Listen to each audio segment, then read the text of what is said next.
Welcome to another dual review on a Friday night for WWE SmackDown AEW Rampage. I am the Solomonster. This is the Solomonster Sounds Off YouTube channel, and it is Friday, December 17th, 2021. I hope everybody is having a good Friday night on this, the 3-year anniversary, as you saw there, of the night that the McMahons took back control of Monday Night Raw, and they told us all, they promised us that they were going to give us what we wanted. They were going to put the power back in our hands. We are the authority. You are the authority. I am the authority. And as I look back now on the last 3 years, all I can say is, I'm sorry. I apologize. I did not use my power to its full ability. I feel like I have failed you over these last 3 years, as you have failed me. And if I am a little too loud, let me lower this here. It might be a little too loud. There we go. That's a little bit better. Volume should be okay. If I'm too loud, you guys will let me know. But anyway, it is a 3-year anniversary of that. Tonight, though, on SmackDown, WWE taped not only one SmackDown, but two, because they are not doing a live show next week on Christmas Eve. So next week's SmackDown, just be aware, especially those of you who like to avoid spoilers, they were taping 2 shows tonight. That second show will air next Friday night. I don't remember offhand. I believe it'll be on Fox. I want to say that the following week, which I think is New Year's Eve, that might be an FS1 clip show. I think they're doing a highlight show. But, you know, I got to say, I put that picture that you saw there at the beginning. I put that on Twitter earlier today, or a similar photo. For those of you who are listening to this on the download and have no idea what I'm talking about, it's that photo, that screenshot from Raw 3 years ago. Vince, Stephanie, Shane, Paul McMahon, Triple H, all standing in the ring together. And I reminded people of this being the anniversary. And I got a lot of feedback to that tweet, and I got a lot of people who defended WWE and blamed the fans and say WWE gave the fans exactly what they wanted and they didn't know what they wanted and it's all the fans' fault and WWE has given us a lot of great stuff and blah, blah, blah, blah, blah. And it's not as if it's been 3 years of all bad stuff. I'm not saying there hasn't been any good stuff, but you get your usual WWE defenders. And there was one person who used the words must see when it came to SmackDown. And there was a period of time where I would have said that SmackDown was, you know, easily the best of all the WWE shows, and it was the show to watch. If you were going to pick a WWE show, just one, to watch each week, it should be SmackDown. And some people might still think of all the choices you have, SmackDown would be the choice to go with. But he used those words, must see. And as I watched SmackDown tonight, I was trying to pay attention for what exactly makes SmackDown must see. We know that SmackDown has the biggest star in the entire company. We know SmackDown is the Roman Reigns show, right? We know that. And without Roman Reigns, this company would be in a real bad spot. I mean, they would be in a real pickle if Roman Reigns suddenly went down to injury, if Roman Reigns took himself out of the game. Roman Reigns missed 1 week of television. Now imagine if he had to miss a month. Or if he had to miss 6 months of TV, how fucked these people would be. But I watched this show and I thought to myself, you know, outside of that main event segment, SmackDown was a lousy show. SmackDown was not a good show. What made SmackDown must see is the Roman Reigns Brock Lesnar segment that came at the end of the night. Roman Reigns, Brock Lesnar, and Paul Heyman. All the work that those three have done in this storyline and the build up to their match at day one, and even going back a few months when Brock came back at SummerSlam, I've largely enjoyed everything that they have done. And we've seen more of Brock Lesnar on television recently than we have, I feel like, his entire run since he came back in 2012. He's been on television now quite a few times. And everything that they have done has been great, including that main event segment tonight, which really has me very interested in their match at day one, especially in light of what happened at the end of the show, which we're going to get into here in a little bit. But to say that SmackDown is must-see, there is no such thing anymore. as must-see programming. There is no such thing anymore as a must-see weekly WWE show. It does not exist. And people give SmackDown, I think, they grade it on a curve because of how horrible Raw has been. That does not make SmackDown must-see. There is nothing must-see outside of Roman Reigns, nothing must-see lately about SmackDown. And tonight was a perfect example of that. That show was a complete pile of garbage outside of the main angle. You remove the main angle, you don't have much of a show. Now, as far as Rampage tonight, Rampage was fine. I can't say that Rampage was really an overly exciting show tonight. It kind of felt, I don't know. It felt almost like they were rushing through a lot of stuff, especially in that main event. You know, we had two multi-man matches on the show tonight. They opened the show with an 8-man tag, and they closed the show with a 10-man tag on a 1-hour show. Now, we had one singles match in the middle with the women submission match to kind of break things up a little bit. I don't know, an 8-man tag and a 10-man tag on a 1-hour show seems like overkill to me. We're going to get into all that. We're going to talk about both shows here. Super Chats are open. So if you agree or disagree, feel free to chime in. And thank you all for the Super Chats that have already come in. I appreciate the support. But you will see them popping up on your screen. By the way, we also have some details, and you'll see some of them flashing on the bottom of your screen there. But we do have more information on the Owen Hart tournament, or I should say tournaments, coming up next year that AEW is going to be doing. And a preview for Dynamite and Rampage next week. So we'll get into all that. Let's start with the blue brand. Let's start with SmackDown. And let me know in the chat, so I know the audio is good. I'm not too loud, I'm not too low. I want to make sure I'm just right for everybody tonight. SmackDown opened with a recap of last week's segments with Brock Lesnar, Sami Zayn, and Paul Heyman. And that's another thing I've enjoyed. The banter with Brock Lesnar and Sami Zayn has also been very enjoyable. So pretty much anything Brock Lesnar and Roman Reigns have been involved in the last few weeks is the only thing I would look at and go, hey, that was great. I really enjoyed that. I know it's hard to believe, you know, all the pies back and forth with Charlotte and Toni Storm and, you know, the whatever stuff they're doing with Shinsuke and Rick Boogs dancing around like there's some traveling band. I mean, I can't imagine. Happy Talk with Madcap Moss. I know it's hard to believe that there's nothing else on this show that has really knocked my socks off. So Paul Heyman was shown backstage by himself. He was holding the Universal Championship, and he was waiting very patiently, Michael Cole told us, for the arrival of Roman Reigns. In fact, he had been there all day long. He was standing there waiting for Roman Reigns all day long. Roman Reigns was on sabbatical last week, right? He was in Samoa. He was training for his match at day one. He was not on the show. Pat McAfee said that he was told that Roman and Paul Heyman had not spoken all week, which is interesting because last week on the show, if you remember, it was Paul Heyman who really kind of snapped Brock out of this whole friendly relationship, this budding friendship with him and Sami Zayn. He wanted the killer. He wanted the conqueror back, which was a little suspect given that Roman Reigns is his guy. Why would he want to rile up Brock Lesnar like that? So the two had not spoken all week. But the show opened in the ring with Sasha Banks and Toni Storm teaming up against Charlotte Flair and Shotzi Blackheart. An actual match instead of a long promo segment. And they gave them a lot of time, too. They gave these women almost 20 minutes. I'll say this. When Sasha and Charlotte were in the ring together, this was really good. It's almost as if these two have worked together before. You would watch these two in the ring and almost believe that they've had a few matches together in their day. But I thought Sasha Banks was great throughout the match. I cannot say the same for Shotzi Blackheart. She looked really rough in there. And I also don't think that there's, I'm watching Toni Storm in there with Charlotte Flair. And, I don't think that they're really in sync either. I mean, the few times we've seen them in the ring, they really don't seem to be on the same page.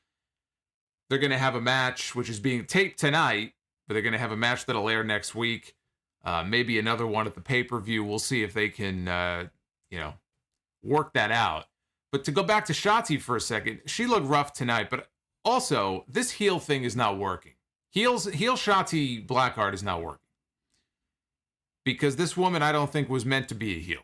I think they need to call an audible and come up with some reason to get her back to being a babyface. I think that's the role that she would do better in. I don't know if that would change how she works in the ring and if it would improve anything, because she's looked a little rough in some of her matches. But on a separate note, I just think that this heel thing with her is not working.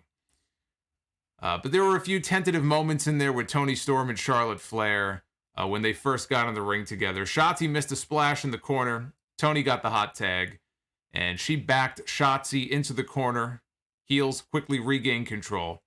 Sasha eventually tagged back into the match. Charlotte went for a tilt-a-whirl backbreaker. That was the second time in this match she attempted to go for a tilt-a-whirl backbreaker. She did hit it the first time. Second time, though, she didn't hit it. Sasha shouted, "Crossbody." And then wouldn't you know, as she went into the tilt-a-whirl, Sasha landed on top of Charlotte with a crossbody. I mean, she did call that one. John Cena would be proud of that spot calling. Sasha followed that up with a bulldog. She climbed up to the top rope. Toni Storm made the blind tag. Charlotte avoided a flying Sasha Banks, who was then thrown out to the floor. But Charlotte turned around, and Toni Storm came off the top rope with a crossbody for a great near fall. That was a great near fall, got a big reaction. Everybody thought she had the match won. Flair went for her moonsault, and we all know what happened next. Toni rolled out of the way. Charlotte lands on her feet. She goes for the second moonsault, the standing one. And Toni got her knees up, caught Charlotte right in the mouth. And she rolled up Charlotte, bridged over for the shock pin. She pinned the SmackDown Women's Champion. She looked absolutely gobsmacked that she won the match. She couldn't believe it. But the people seemed happy to see her win, which I guess is a good sign. Now, next week, we now know Toni Storm is going to challenge Charlotte Flair for the SmackDown Women's Championship. I'm not sure why they're not waiting for day one. I have to assume they're going to shoot some kind of an angle here with this finish, and it will lead to another match at the pay-per-view. Has to lead to another match at the pay-per-view. I'd be stunned if they didn't do a match at day one. Toni winning, though, tonight does not bode well, I don't think, for her chances next week. I don't think that bodes well. Although on the Christmas show last year, we did get a title change on that show. We got a new Intercontinental Champion. That was when Big E beat Sami Zayn. So it's not as if they haven't done title changes on the holiday shows before. And I suspect that if there was going to be a title change on the show tonight, it'll leak very quickly because it is being taped. In fact, it's already been taped. But I don't think it bodes very well for Toni Storm's chances next week, her winning tonight. I didn't think this was a very good match. That one great near fall with Toni almost pinning Charlotte before she did pin Charlotte. But the match itself, I didn't think it was very good. I mean, they gave it plenty of time, which is nice to see. And it's something I'd like to see them do more of.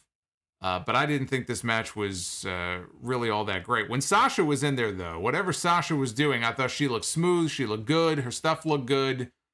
Even Charlotte, outside of the moonsault stuff, which is, to do it in every single match.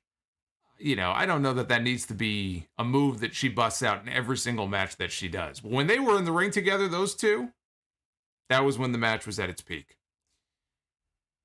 Xavier Woods was in the back. He was sitting upon his throne as Sir Kofi Kingston was there. Some members of the roster, they were fawning over the king, surrounding him, surrounding his throne. Nakamura was there, Rick Boogs, Ricochet. Boogs kissed the hand. He kissed the I don't know if it was the ring finger or what it was. He kissed Woods' hand. Uso showed up, made fun of Woods as being this cosplaying geek, which he basically is. Although he embraces it. We know he's a big gamer.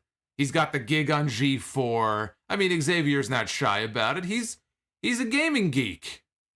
Nothing wrong with that. But the Usos were not wrong. He looks like a fool sitting there with this giant oversized crown on his head.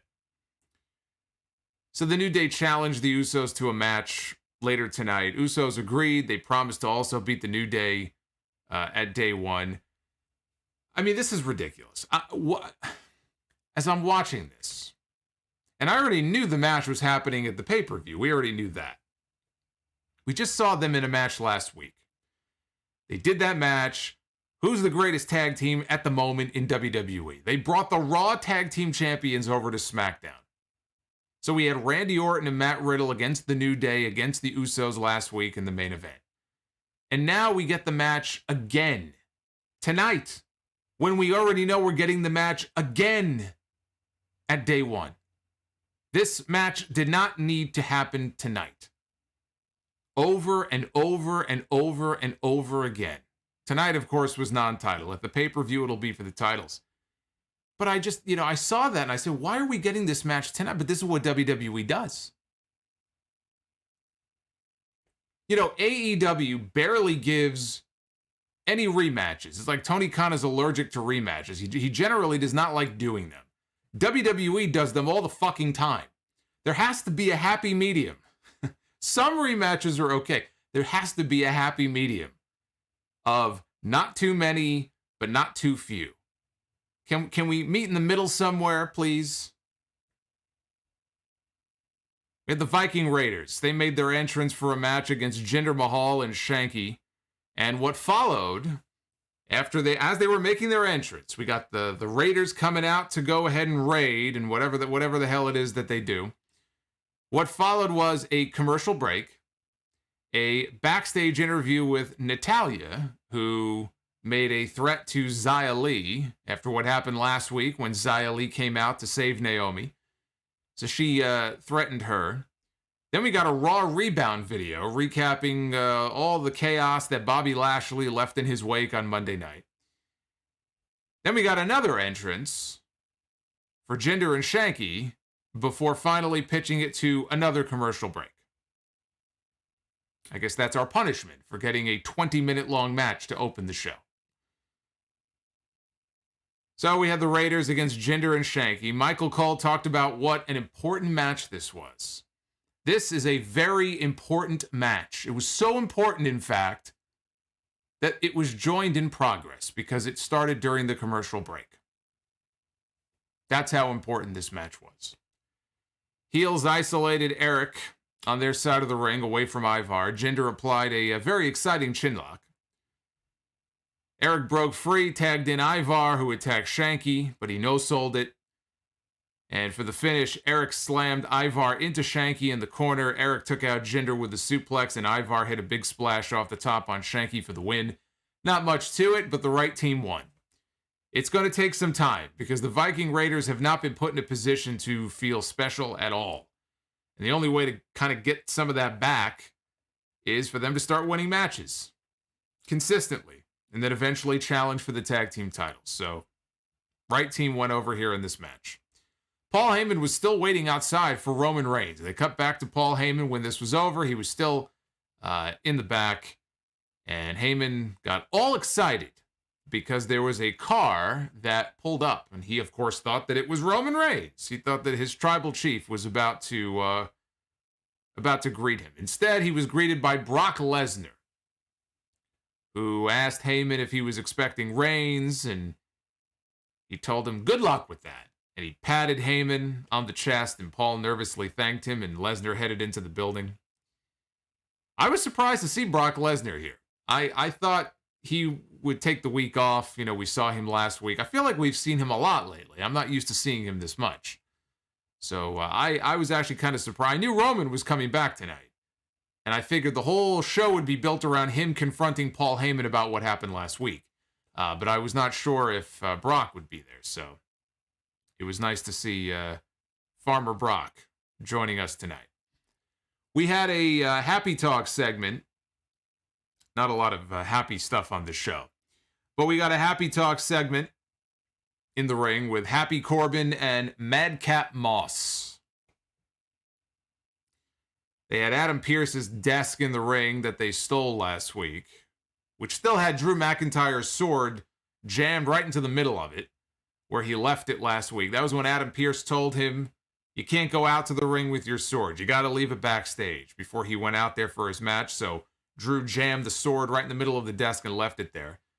And then there was a very, very brief backstage segment last week where they showed Corbin and Moss, secretly stealing the desk. Okay. So there it was, in the ring with them. Nice to see, by the way, they transported the desk from Los Angeles to Chicago. So they used the sword as a hat rack. Corbin said, "If you're happy and you know it, clap your hands." Feel like we're 5 years old again. And the audience clapped. Don't encourage him. Soon he'll be singing the wheels on the bus go round and round, round and round, round and round. The wheels on the bus go round and round all day long. I mean, we could sing all day long. I mean, you're taking me back to my childhood here. The wipers on the bus go swish, swish, swish. I could do this all day. So while Madcap spoke, the fans in Chicago were so enamored with what this man had to say that they began chanting CM Punk. I had forgotten they were in Chicago tonight. Once I started hearing the CM Punk chants, I realized, they're at the Allstate Arena. So Corbin was praising Moss, and he gave him the sword as a gift. That is, of course, if he can remove it from the desk. And he tried to remove the sword from the desk, couldn't do it, couldn't pull it out. Hate it when you can't pull out. It's tough. He tried, though. Wasn't having a lot of luck. All of a sudden, Drew McIntyre's music hit, and he walked to the ring, and he said, "What happened, lads? Are we having some performance issues?" And they tried to attack him. He fought them off all by himself. And of course, when Drew went to pull the sword out of the desk, he pulled it right out. Like Thor's hammer. And the people cheered, and he tried to cut Corbin in half, but Moss pulled him out of the ring and saved his life. Moss said he loosened the sword for him, which is why he was able to pull the sword out. This Happy Corbin stuff is just... it is so bad. Now, I get, he's the heel, and people are supposed to roll their eyes, and they're supposed to boo him, but I also want to be entertained. The Happy Corbin stuff is so less entertaining than broke-ass bitch Baron Corbin. I miss broke-ass bitch Corbin. He was still a heel, and we can point, and we can laugh, and we can mock. So I'm holding out hope that at some point his luck will change, and he'll gamble all of his money away. Something will happen, and he'll be broke all over again. Because I was starting to like Baron Corbin. I guess, he's a heel. We can't have that. We can't have people starting to like Baron Corbin. They were feeling sorry for Baron Corbin. They didn't want to turn him babyface because that would be a terrible idea. So they decided, how can we make people so sick of seeing this man? We'll just make him Happy Corbin, and we'll put Madcap, we'll take Riddick Moss as his sidekick, telling horrible, lame dad jokes on TV every week. I guess it must be working, because every time they come on TV, I try to make myself scarce and go do something else, except tonight, because I have to take notes and pay attention to what's going on. Sami Zayn was backstage with Adam Pearce and Sonya Deville, and he says, I'm here to wish you guys happy holidays. It is, after all, the season of giving. And that was kind of his way of pointing out that he was screwed out of his Universal Championship match with Roman Reigns. He wasn't very happy about that. He also pointed out how he was cheated out of the Intercontinental title on SmackDown 1 year ago. As I mentioned before, there was a lumberjack match, if you remember, a year ago on TV, and Sami lost his Intercontinental title to Big E. And so Adam Pearce proposed that Sami take part in what he called a 12 Days of Christmas 12-man gauntlet next week on the Christmas Eve edition of SmackDown, with the winner challenging for the Intercontinental title. Who is the Intercontinental? Is it still Shinsuke? I don't even remember anymore. I think it's not. Is Nakamura still the champion? He didn't lose it, right? He didn't lose it. No, he lost a bunch of tag team matches as the Intercontinental champion. So excuse me, it's hard to remember sometimes who exactly has the championship because it's been treated like such dog shit now for the past few months. So I guess the winner will challenge Nakamura for the title. But in the gauntlet next week, it's going to be Sami Zayn. We've got Sheamus. We've got Eric, Ivar, Angel Garza, Humberto Carrillo, Drew Gulak, Mansoor, Cesaro, Ricochet, Jinder Mahal, and Shanky. And my hope is that we have a Sheamus win in the gauntlet next week. And we get Sheamus one-on-one with Shinsuke Nakamura, and Sheamus can finally claim his very first Intercontinental title. I actually want the guy to win the title, because I know in real life it would mean a lot to him to win the championship. And frankly, I've given a lot of praise to Sheamus and his work in the ring over the last several months. I think he goes out there and he has great matches. So Sheamus against Nakamura works for me. And God knows you got to get that belt off Nakamura, because every day it spends around his waist, given what they're doing with him, the championship means less and less and less and less and less. You're better off putting it on someone like Sheamus. So even though I was there live in Dallas on that NXT show where Nakamura debuted, and what a night that was. The old NXT. Glory days gone by. And they had a great match that night. It was Nakamura against Sami Zayn, right? That was then, this is now. As much as it would be nice to see Zayn back in the ring with Nakamura, in this case, I'm hoping for a Sheamus win next week. And by the way, I talked about Kevin Owens the other night, and I'm going to talk more about him re-signing with WWE on the podcast this weekend, because we have more details now on how much he signed for and how long he signed for, and from himself on a podcast he was on, why he re-signed with WWE. But the belief is that Sami Zayn may have already re-signed with WWE as well, because his deal was said to be coming up also early in 2022, although I don't know that we had an exact date on that.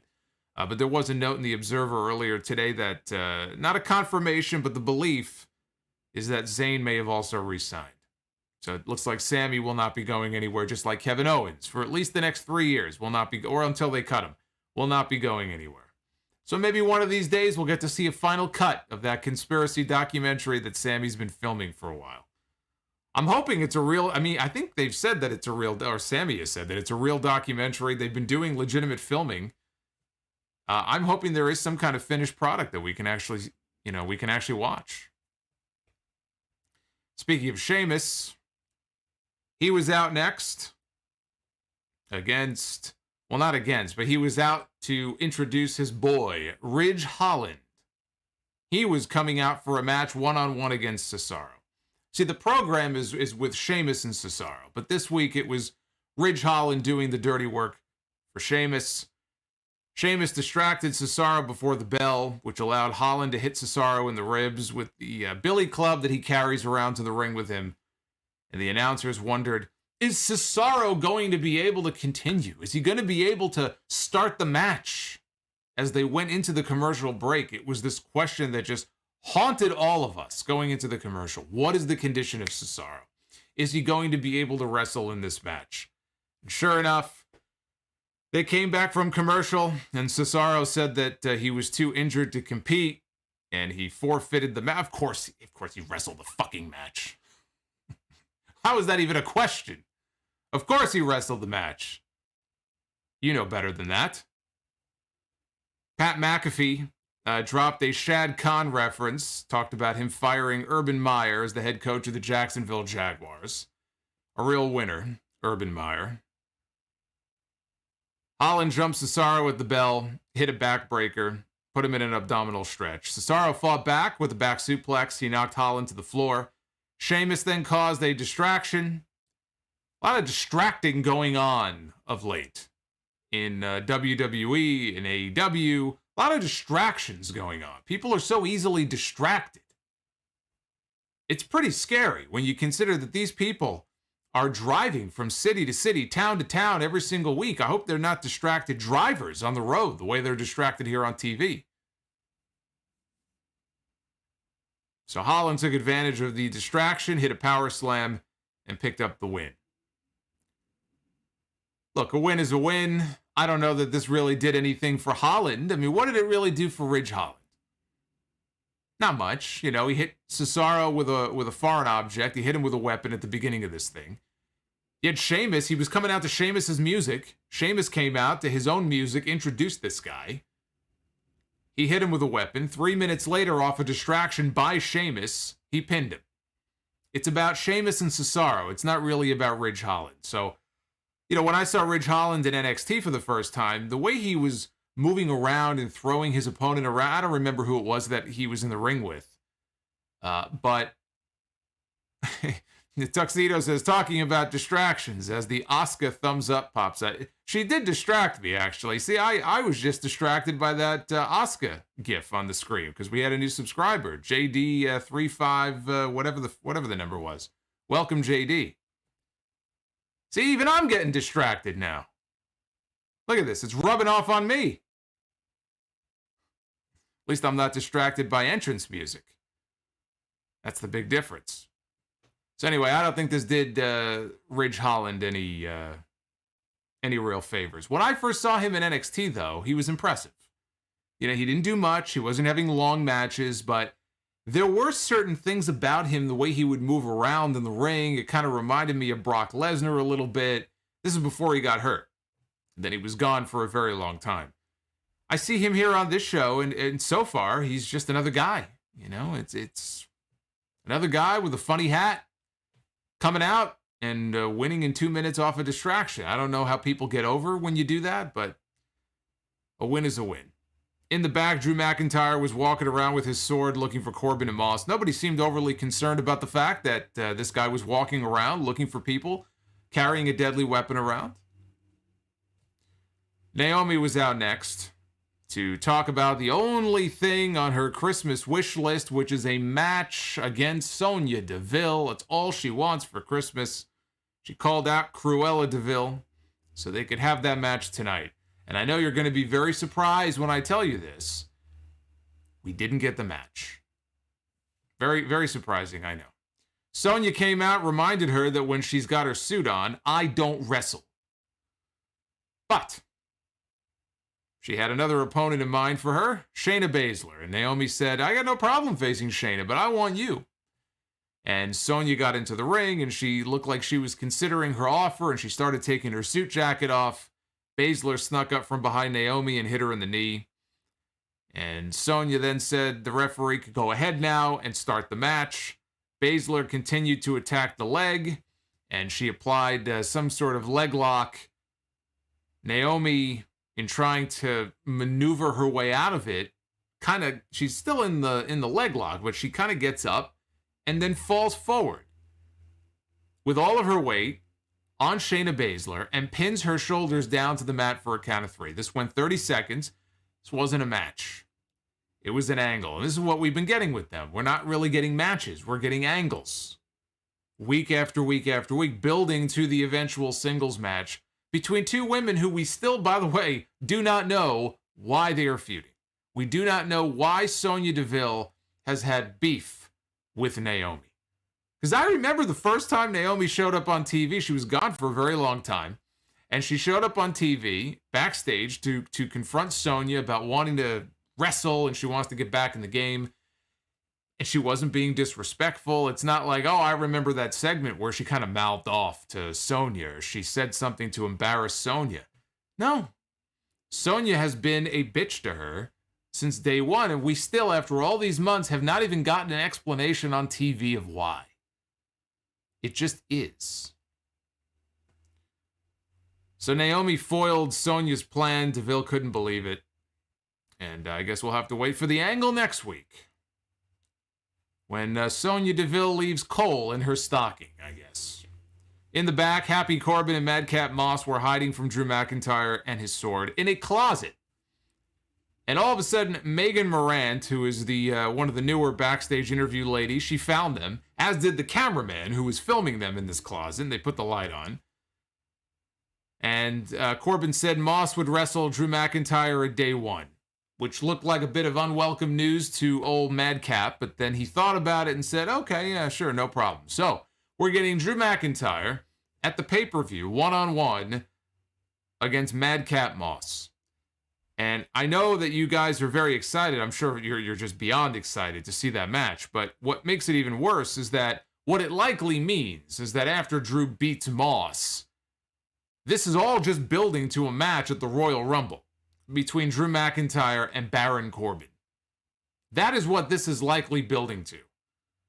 So if you're already bored of this shit with these three, get ready, because it's only just beginning. The match with Moss on January 1st is only the first step in what will eventually be a single. Who knows? They may do a triple threat. It may all go all the way to the Royal Rumble and beyond to build to a three-way or a handicap match, whatever you want to call it. But this is the feud that we have now. This is the card that we have been dealt with these three on SmackDown. All built around a sword and bad jokes. I'm sure that was on your wish list of matches that you guys wanted to see in 2022, was Drew McIntyre against Baron Corbin. We had the New Day against the Usos, non-title. Stop me if you've heard that one before. Usos had the advantage heading into the break. Late in the match, the Usos made a tag, referee missed it, and while Jimmy was bickering back and forth with the referee, Kofi Kingston caught him with the Trouble in Paradise and pinned him. So let's pause here for a moment. And Tuxedo T. Servo, thank you, brother, for the $5 super chat. Disappointed Solomonster. That $5 super chat is actually the perfect super chat for tonight. But let's pause for a moment here to evaluate what a week this has been for champions in WWE. So let's see. On Raw Monday night, Matt Riddle, who is one half of the Raw Tag Team Champions, got pinned by Otis. So one half of the Raw Tag Team Champions got pinned. The WWE Champion, the top champion on SmackDown, Big E, also got pinned. Tonight, the SmackDown Women's Champion, Charlotte Flair, got pinned. And the SmackDown Tag Team Champions, the Usos, also got pinned. For the second straight week. I believe it was Jey Uso last week in the three-way who took the losing fall. So that's 2 weeks in a row that the SmackDown Tag Team Champions have taken the loss. You people hear me say it all the time. I've been saying it for years. I have a t-shirt up in our store right now on Pro Wrestling Tees. That's been up for like 5 years now that has the logo on it. Champs are chumps. I've been saying it for years. And it was never more apparent than this week in WWE.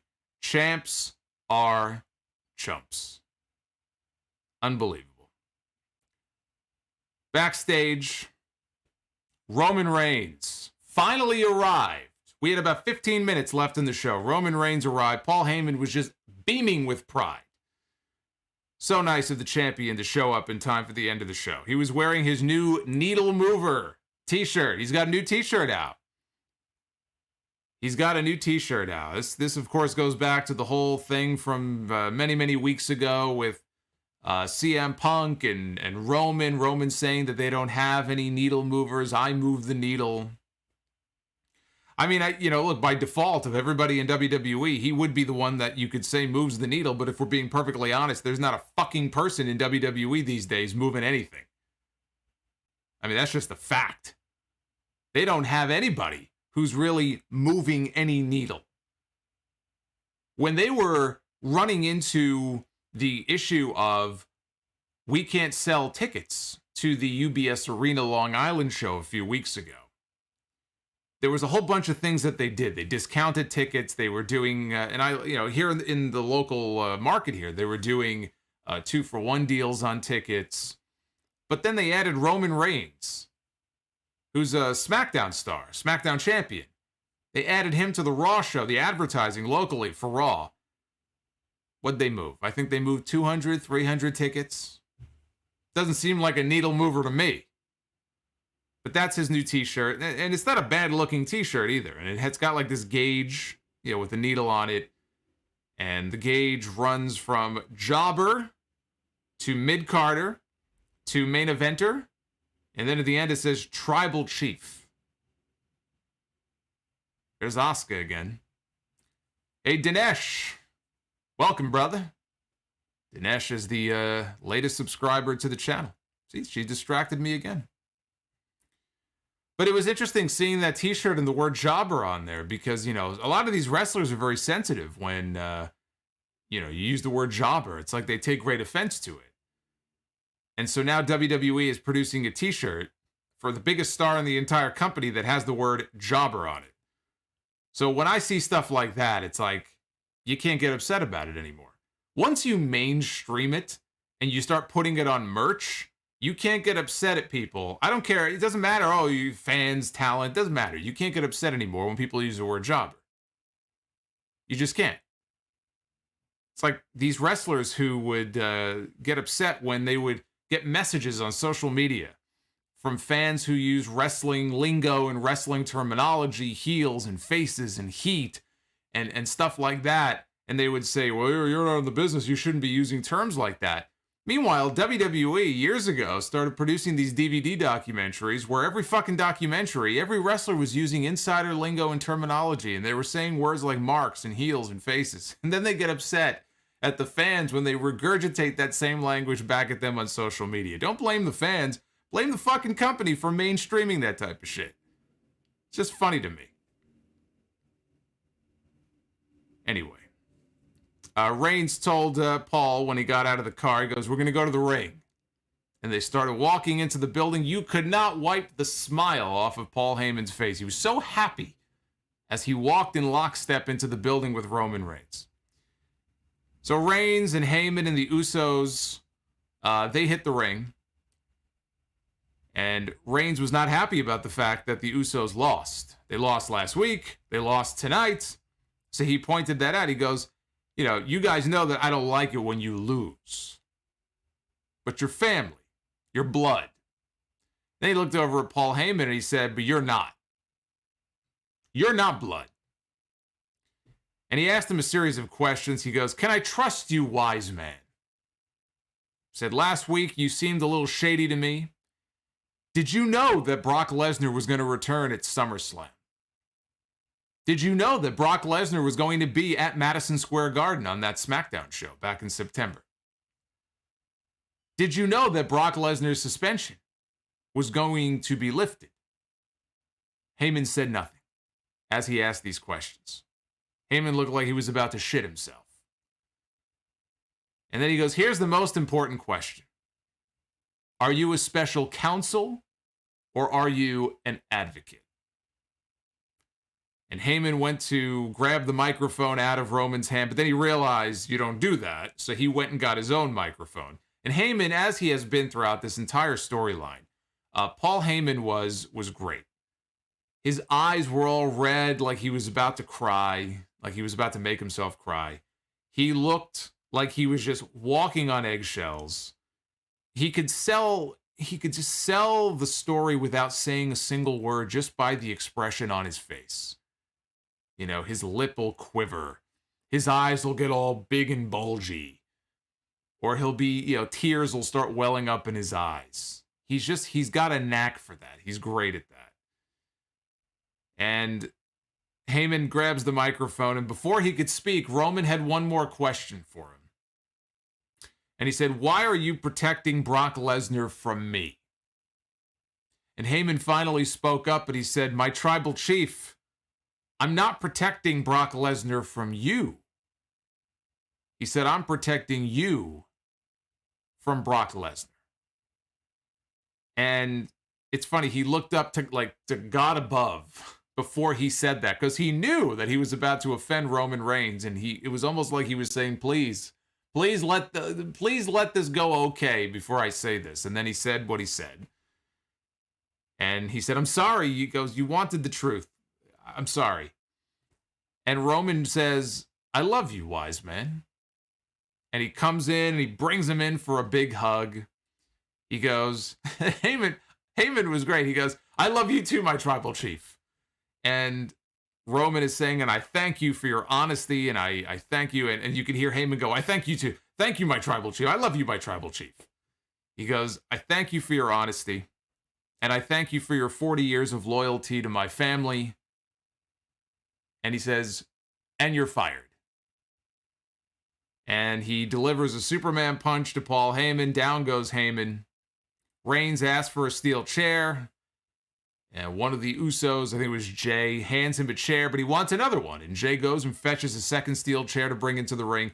Roman took the first chair and placed it under Paul. Paul was face down on the mat. And so he took the chair, placed it under Heyman's face, and was about to give him a one-man concerto. When Brock Lesnar's music hits, and out comes Brock, Farmer Brock, back in his overalls with the flannel shirt underneath. It's quite the look, I must say. And Roman sends the Usos out to attack, and Brock meets him in the aisleway, and he clotheslines Jey Uso. He gives what I can only describe as a suplex DDT, like an implant DDT. Like he went to go suplex Jimmy, but he had him in such a position where he basically spiked him. He basically DDT'd him right on his head. F5 on the floor to Jay. Jimmy hits a super kick, but Brock just shook it off. He totally no-sold it. Picked up Jimmy, hit an F5 to him on the floor. Lesnar slides into the ring. Roman starts pounding on him with the chair. Brock, though, manages to get him up for the F5. Hits the F5.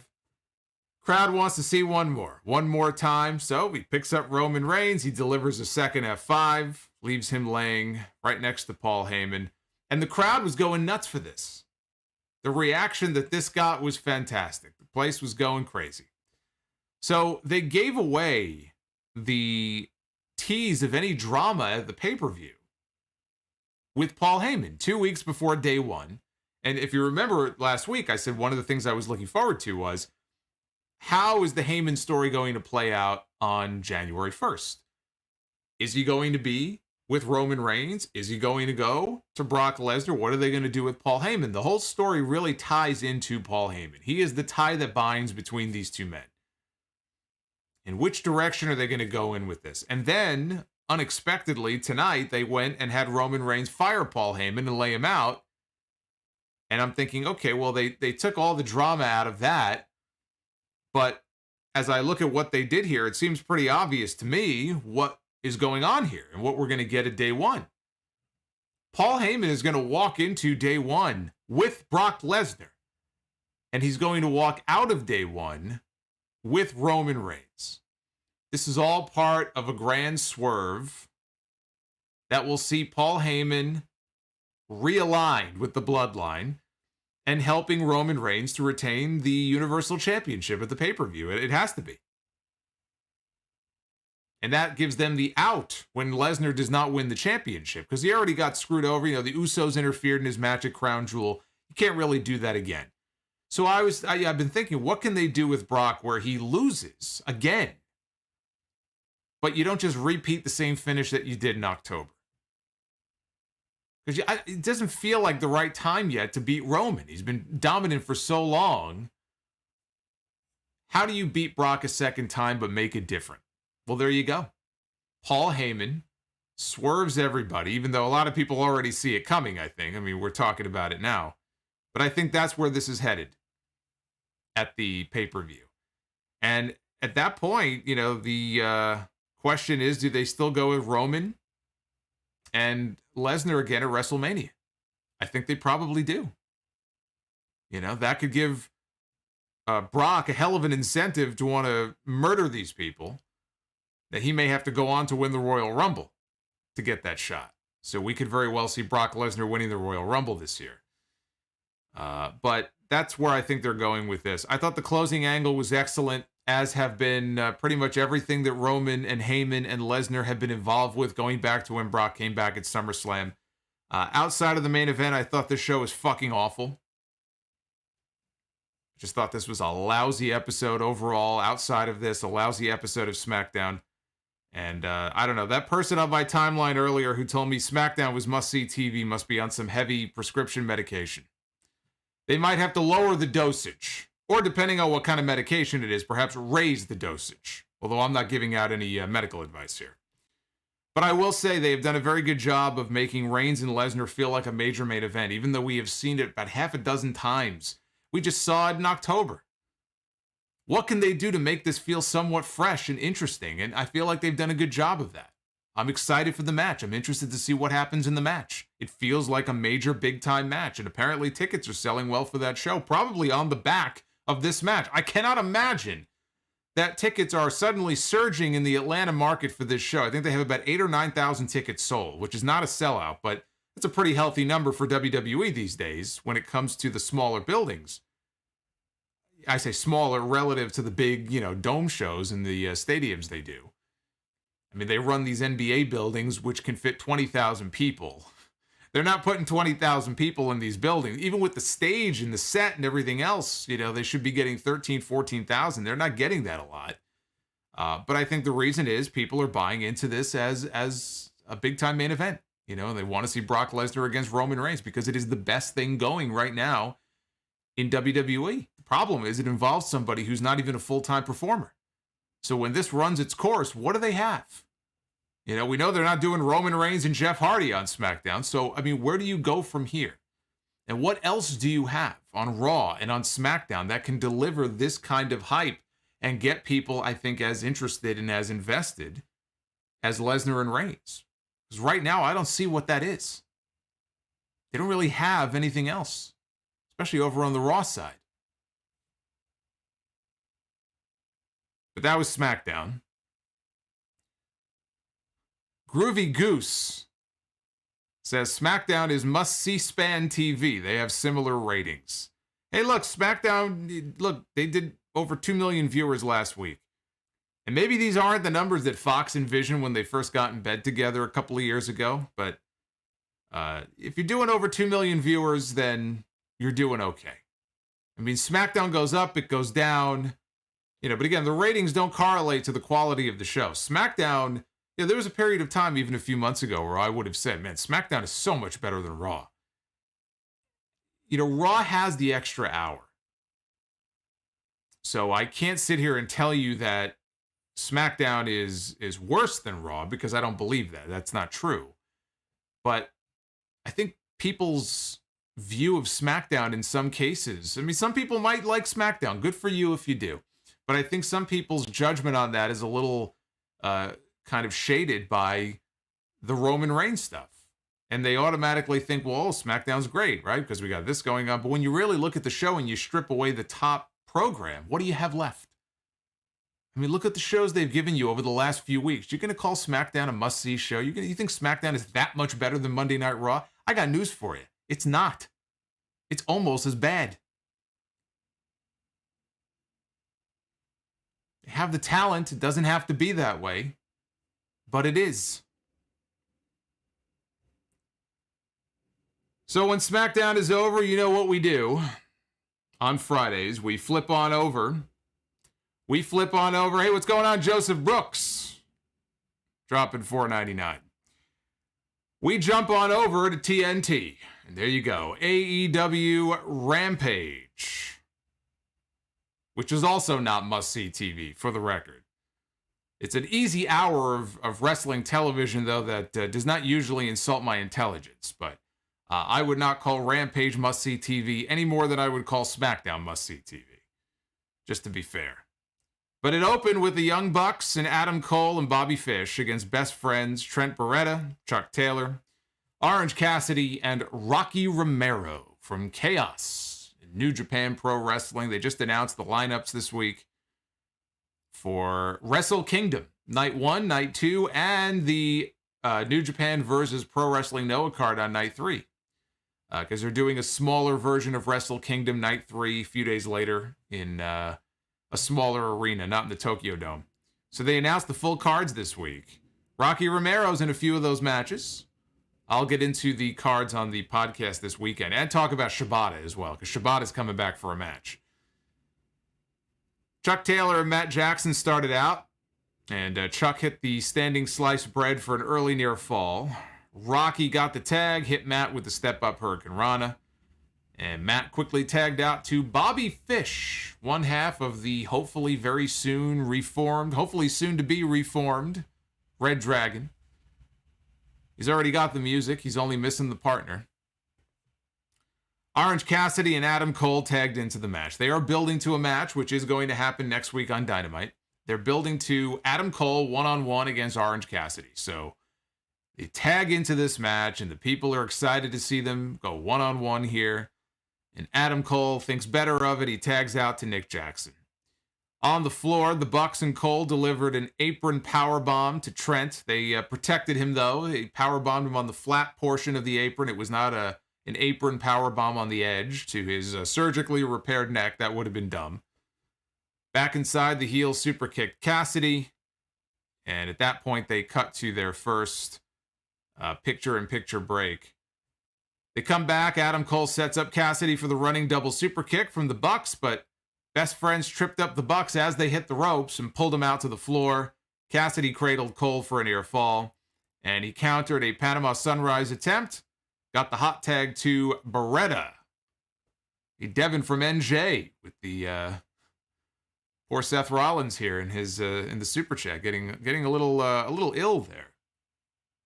He should take a COVID test. Hopefully it's not Omicron. Beretta catches Cole with a spear on the floor. Diving splash on Nick Jackson for a near fall.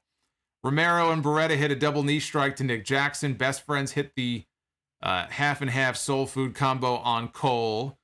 And Beretta went up to the middle rope. Yanked off, though, hit his surgically repaired neck on the turnbuckle.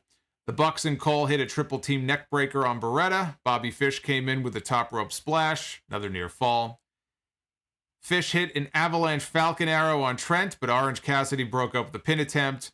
Cassidy set up for the Orange Punch. Cole caught him, though. Rocky Romero hit a heel kick on Cole. Everybody hit dives. We got dive central here at this point in the match. We got one dive over here. You get a dive. You get a dive. You get to dive. Everybody did a dive. Cassidy landed an Orange Punch on Matt Jackson. Trent hit the strong zero on Bobby Fish. It got the pin. Boy, you know, Bobby Fish was brought into this company. We know exactly why Bobby Fish was brought into this company, because all he has been doing is looking up at the lights. Another reason why, I don't think just for O'Reilly's sake, I think for Bobby Fish's sake, he better hope and pray and get on his hands and knees and hope to the heavens above that Kyle O'Reilly signs a contract with AEW. Because, boy, is this guy, you talk about eating the pin each and every single week. That is all that Bobby Fish has been doing. What's he won? One match maybe since he's come to AEW? Hey, Drew Johnson just dropped $50 here on the stream. He's not doing the JOB. Says, Solomonster, you're the man. No, you're the man for that super chat. Fuck. Thank you, Drew.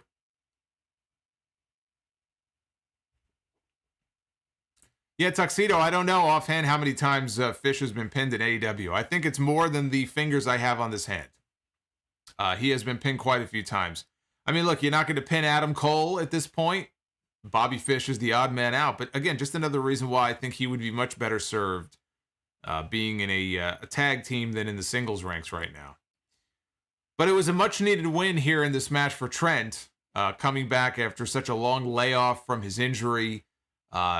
Big win for him. No hints of any friction here among the Best Friends. We had that interview backstage last week where it was just it wasn't even, I can't even call it dissension in the ranks. I mean, it was just sort of a look.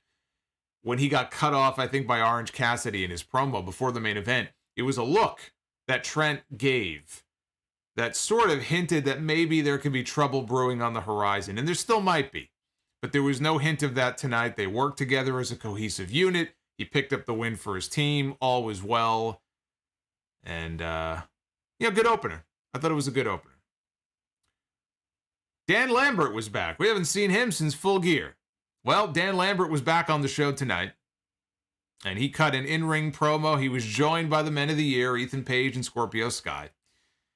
And he goes on this rampage, no pun intended, talking about Tony Khan and calling him two-faced. And he's going on about giving title matches to undeserving EVP. And I get that it fits the story because, Scorpio Sky wants to challenge for the TNT title. And instead, Cody is going to be challenging for the title next week on Rampage, a special Saturday Rampage against Sammy Guevara. So it's not like he was just throwing these lines out for no reason, but I am sick of the work shoots from Dan Lambert. I feel like I've gotten my fix of the work shoot stuff from Lambert. He was just going on and on about a lot of the same stuff that I feel like we've heard about 1,000 times. undeserving EVPs, and he's going after Cody Rhodes. Now, this brought out Cody to, of course, boos. And I think one of the reasons why Cody also is so easily booed by a lot of people is, they view him and his character as being very pretentious.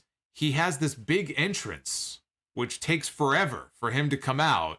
And I think people resent him even for the entrance. That's another reason why people, I think, started turning against this guy. So they boo him when he comes out, and it wasn't even like really enthusiastic boos. It's just like, boo, Cody's here, boo. When you can't get cheered, even against Dan Lambert, who's like the biggest heat magnet in this entire company, you are fucked. That's all I can say. You can't even get cheered against Dan Lambert. You are fucked. There was a sign in the crowd that said heel Cody equals ratings. I don't know about ratings, but heel Cody is the way to go. So Cody gets in the ring, and he steals the microphone out of Lambert's hand. And then Lambert steals the microphone out of his hand, and he steals the microphone out of Lambert's hand. And I guess this was supposed to be funny. I just thought this got old very quickly. And then without saying a word, Cody attacked the Men of the Year. He was quickly overwhelmed, though. Dustin Rhodes ran in to save his brother. He, too, ends up getting overwhelmed. And after being distracted by Dan Lambert, he gets overwhelmed. Here comes Sammy Guevara, the TNT champion. He comes in. He hits a double jump cutter off the ropes to Scorpio Sky. He runs off the heels. He stares down Cody, who's, kind of sitting down in the corner. Those two are going to meet for the TNT title next Saturday night, Christmas night. They're going to meet for the championship. I wasn't really a fan of this segment. I didn't think it was all that great. It served a purpose in terms of putting the focus on Cody and Sammy coming out and saving him, but not a fan of the segment. We had Ty Conti with Anna Jay in her corner against Penelope Ford with the Bunny in hers in a submission match. And if you know about her Brazilian Jiu-Jitsu background, this match here should have been over with. Realistically, this should have been over with in 30 seconds, but it went 5 minutes. Conti jumped forward before the bell. This is like the feud that'll never end.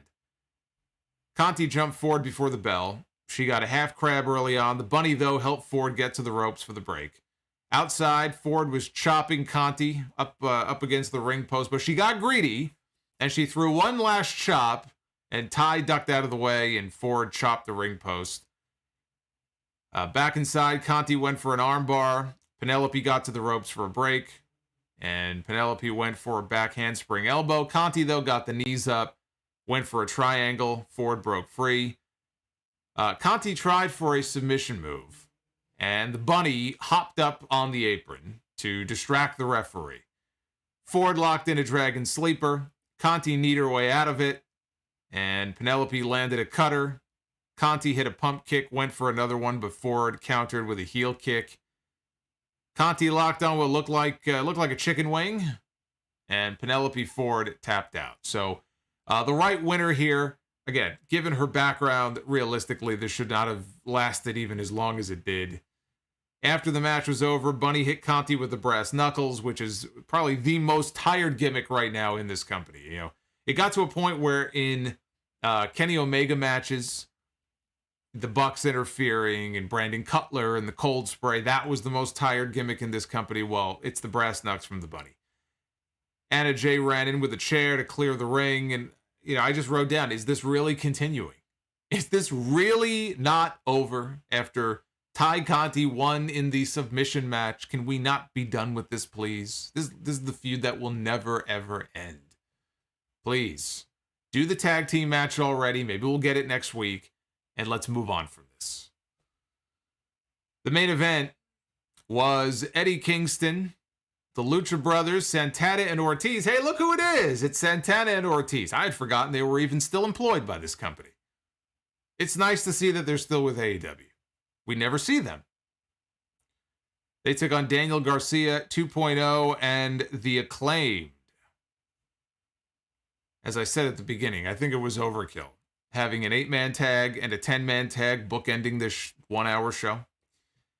Kingston and the babyfaces attacked the heels on their way to the ring. Max Caster was in the middle of a rap. He didn't get very far into the rap. We heard a line about the CIA and JFK, and then here come the babyfaces, and they attacked in the aisleway. So there was a lot of brawling around the ringside area before the bell even rang.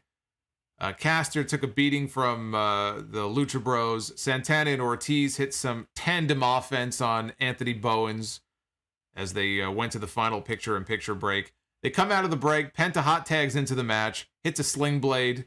They knock Bowens off the apron. And then Penta caught Caster with a kick to the face. Phoenix came in and just started kicking the shit out of everybody. And then he hit a tornado, twisting splash off the top. He missed most of it. He missed about 97% of this move. But he did land with his knee, which smashed Daniel Garcia in the face. He looked glassy-eyed.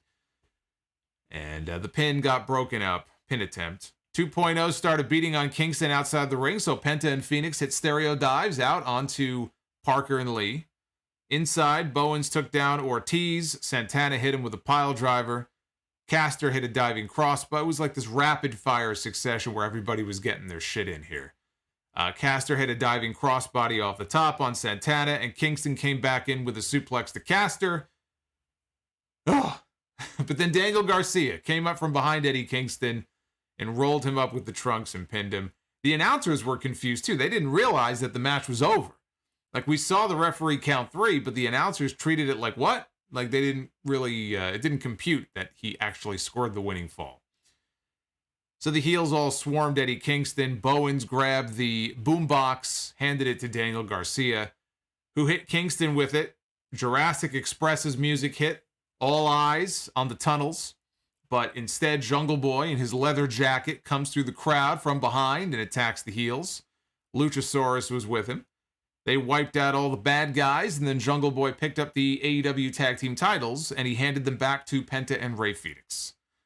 There was a moment. There was a stare down here between the two teams. Penta and Rey Fenix gave them a fist bump back out of respect, and they teased an upcoming tag team title match between the Lucha Bros and Jurassic Express, who are the #1 ranked team at the moment in AEW. And we got a very quick cut to the aisleway where Eddie Kingston was chasing Daniel Garcia to the back as the show came to a close.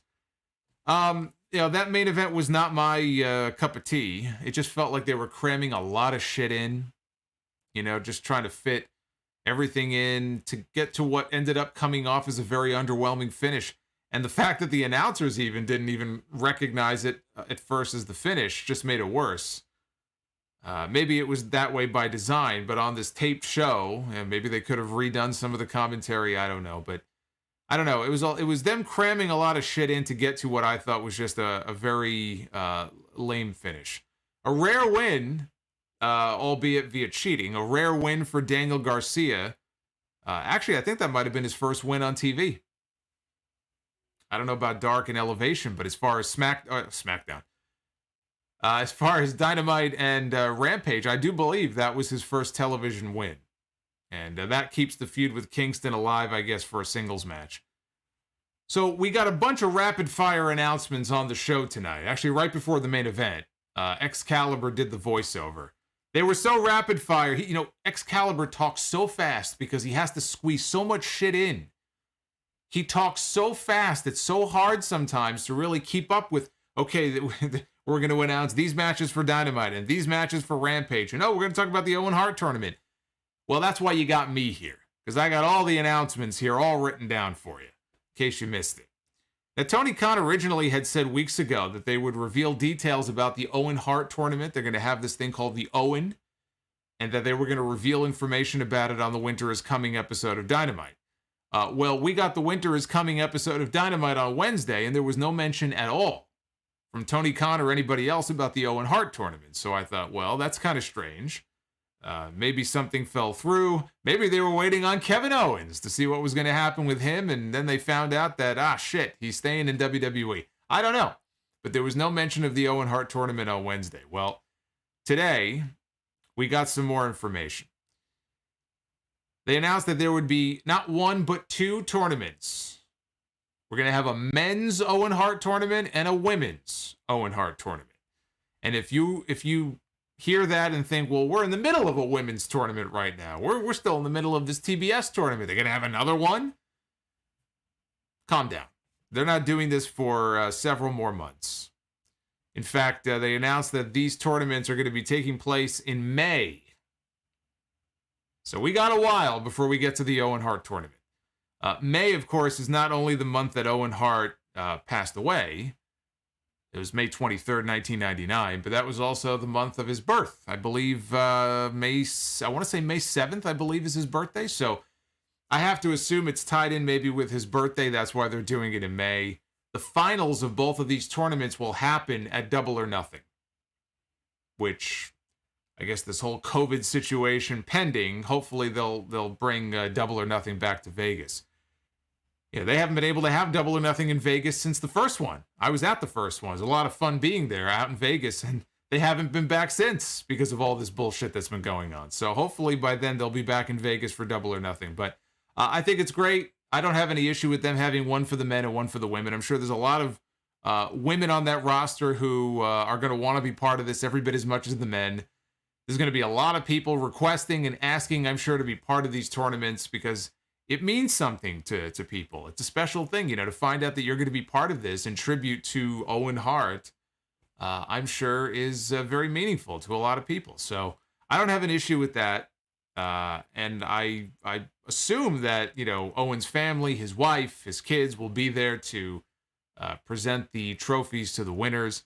It would be nice if Brett was there as well. I know Brett and Martha do not get along. They had a falling out many years ago, so I don't know how Owen's wife feels about that.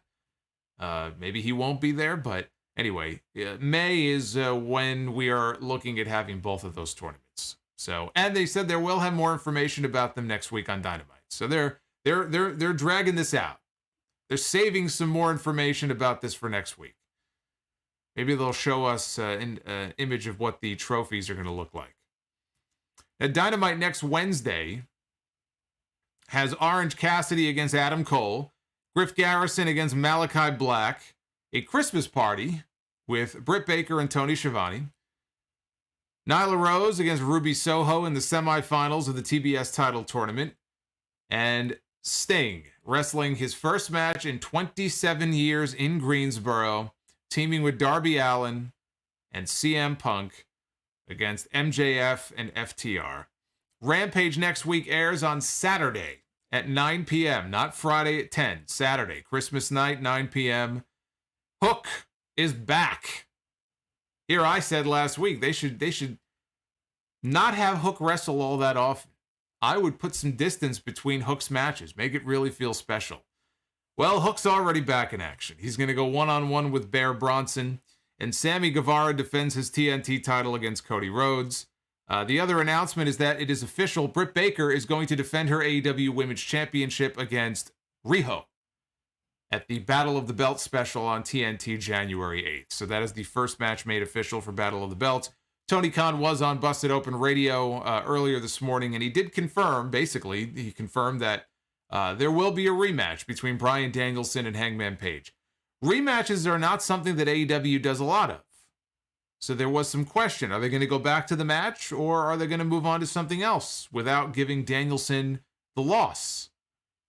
You go to a 60-minute draw, Danielson moves on to someone else, Hangman moves on to someone else. Seemed pretty obvious they were setting up for a rematch, and it's not official yet, but my guess is Battle of the Belts, maybe a 2 out of 3 falls match or some kind of stipulation like that. So those were the big announcements that were made on the show tonight. Tuxedo says, cashing in on Hookamania. I think Hookamania is going to be around for a while. I don't think they have to worry about it fizzling out quite that quickly. Well, let's see how these polls compare. We have 2 polls for 2 shows tonight, so let's see. Over on SmackDown, 44% thumbs up, 55.6% thumbs down. I would wager all 44% strictly for the Roman Reigns, Brock Lesnar, Paul Heyman stuff. I'm not sure I would have even gone that high on that show. So that's the SmackDown poll. Over on the AEW side, Rampage, 79.4%. Oh, 79. Look at this. It's moving as we speak. 79.5% thumbs up, 20% thumbs down for Rampage. At Solomonster. You kind of see it there at the top of the screen. At Solomonster is the handle. You guys can go vote over there. Let me know what you think, what you thought of both of these shows tonight. And as we usually do, let's take a look at your Super Chats. That's what we're going to do. We're going to read your questions and comments and what you thought about this stuff tonight. Overall pretty uneventful Friday night of wrestling outside of the main angle on SmackDown. Really wasn't that much to get excited about. You know what I'm excited about? Naif Alsafar. Dropping $9.99. Thank you, Naif. Thunderblade Liger with the $5 Super Chat wants to know, buy or sell in 1997 NWO or Degeneration X in 1999? I would go NWO. NWO. I probably was more of a DX fan in 98, honestly. I thought once Triple H took the group over and was doing, stuff in the early days with the tank and all that, going around the streets of New York City with X-Pac and China and the New Age Outlaws. To me, that was the real kind of glory period of DX. But I'd buy on the NWO. Hey, Rick's in the chat. I don't have a lot of salads. Ain't no salad monster here. Ojali Burgos, $10 Super Chat. As a general rule, I hate ties and draws. I hate it in the NFL, and it's a big reason why I don't watch soccer. If you can't have a clear winner, then don't have the match, or does that rule only apply to WWE? No, you're entitled to that opinion. I think the comparison is stupid. They gave us a quality 60-minute match, and I can't hate on that. And, I mean, me personally, I called it in advance, so I knew it was coming. It didn't come as a shock to me. But the actual 60 minutes, I was never bored. I thought it was one of the best TV matches they've ever produced. I look forward to the rematch. I had no issue with it. If you don't like ties and draws, then you're more than welcome to that rule. If WWE gave us a quality 60-minute match that went to a draw and didn't give us a decisive winner, but I liked the match, I'd feel the same way. So, that's the best answer I can give you. Thunderblade Liger, should Davey Boy Smith Jr. be in the Owen Hart Cup? I mean, I think that would be kind of cool if he was part of it. I don't know how the AEW talents would feel if they just kind of brought him in to be in there when, if he's not a full-time active part of the roster. WWE did let him go without using him. He is available, so if they bring him into the company, absolutely, I would put him in that tournament. I don't know that I would bring him in, though, just to be in the tournament and nothing more. That I don't know if I would do that. Ojali, also between Kevin Owens re-signing and the Meyer mess, a continuous bad ratings. It's been a rough week for good old TK. Couldn't happen to a nicer guy. You're showing your bias there, Ojali. Ojali is no fan of AEW, in case you couldn't figure it out. So, there you go. Griga, $1.99 Super Chat. Thank you, Griga. Ojali, again, on a more positive note, it feels like WWE has done more non-title stories with pay-per-view matches these past few months for the women than in recent years. A few more, like the Naomi Sonia Deville thing. Not all good ones. But I always said, it didn't make any sense why you would just focus on the champions and nobody else. It was like, with the women, you're only allowed to have one program, and it's the program that the champions are involved in, and that never really made any sense to me. Why can't you have 2, 3, 4 different ones going all at the same time? So it is a little bit better now than it was at one time. It was almost like you weren't allowed to do that. Shaquille Oatmeal. $5 super. That might be my new favorite name after Bret Hart. We have Shaquille. Who would win in a battle between Bret Hart and Shaquille Oatmeal? $5 super chat. Could you see Bryan as the TNT champion? If so, do you think they should do Danielson against Omega 2 for the TNT title at Grand Slam 2? Brother, I'm not even thinking of Grand Slam 2 a year from now.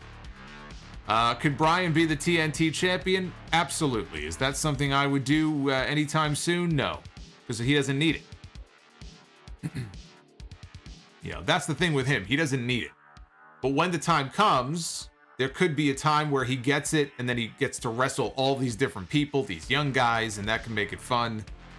Hey, Dragon Beast, thank you for subbing to the channel. Appreciate it. But the TNT title it's not anything that he needs. I think you're better off right now having that title on someone like a Sammy Guevara, on some of the young pillars of that company. Why does Bryan Danielson need to have your secondary championship?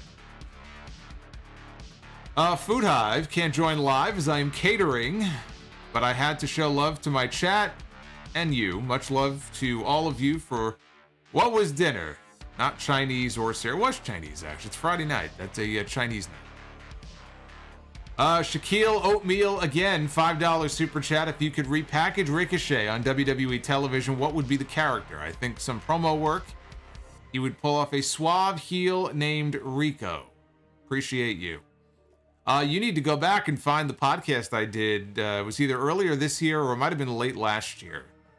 I pitched this whole idea for Ricochet as this brooding, I don't even know if it would be a heel or more of a tweener. It is sort of a play off of what Sting was doing when he first took over the Crow character and started doing the Crow character in WCW, where Ricochet would just sort of be this brooding guy who would be up in the rafters or the upper deck or something, and he wouldn't speak because promos are not his strong suit.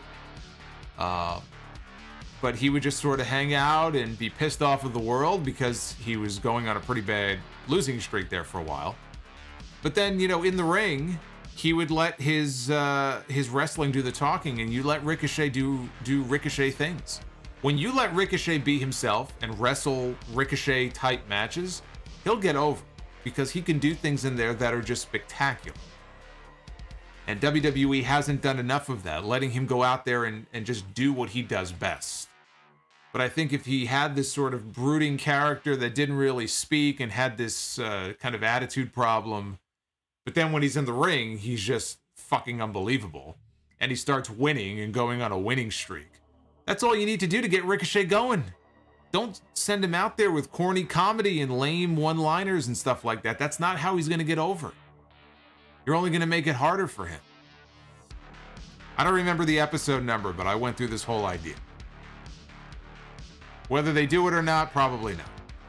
Tonight he was in the background as everybody was kissing the fingers of Xavier Woods.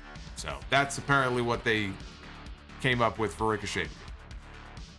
Quintus Brown, $5 super chat. Can't stay for the stream. I'm heading out to see Spider-Man. Both shows were meh. I hope Reigns does not lose the title at day one. I see a lot of positive reaction to Spider-Man.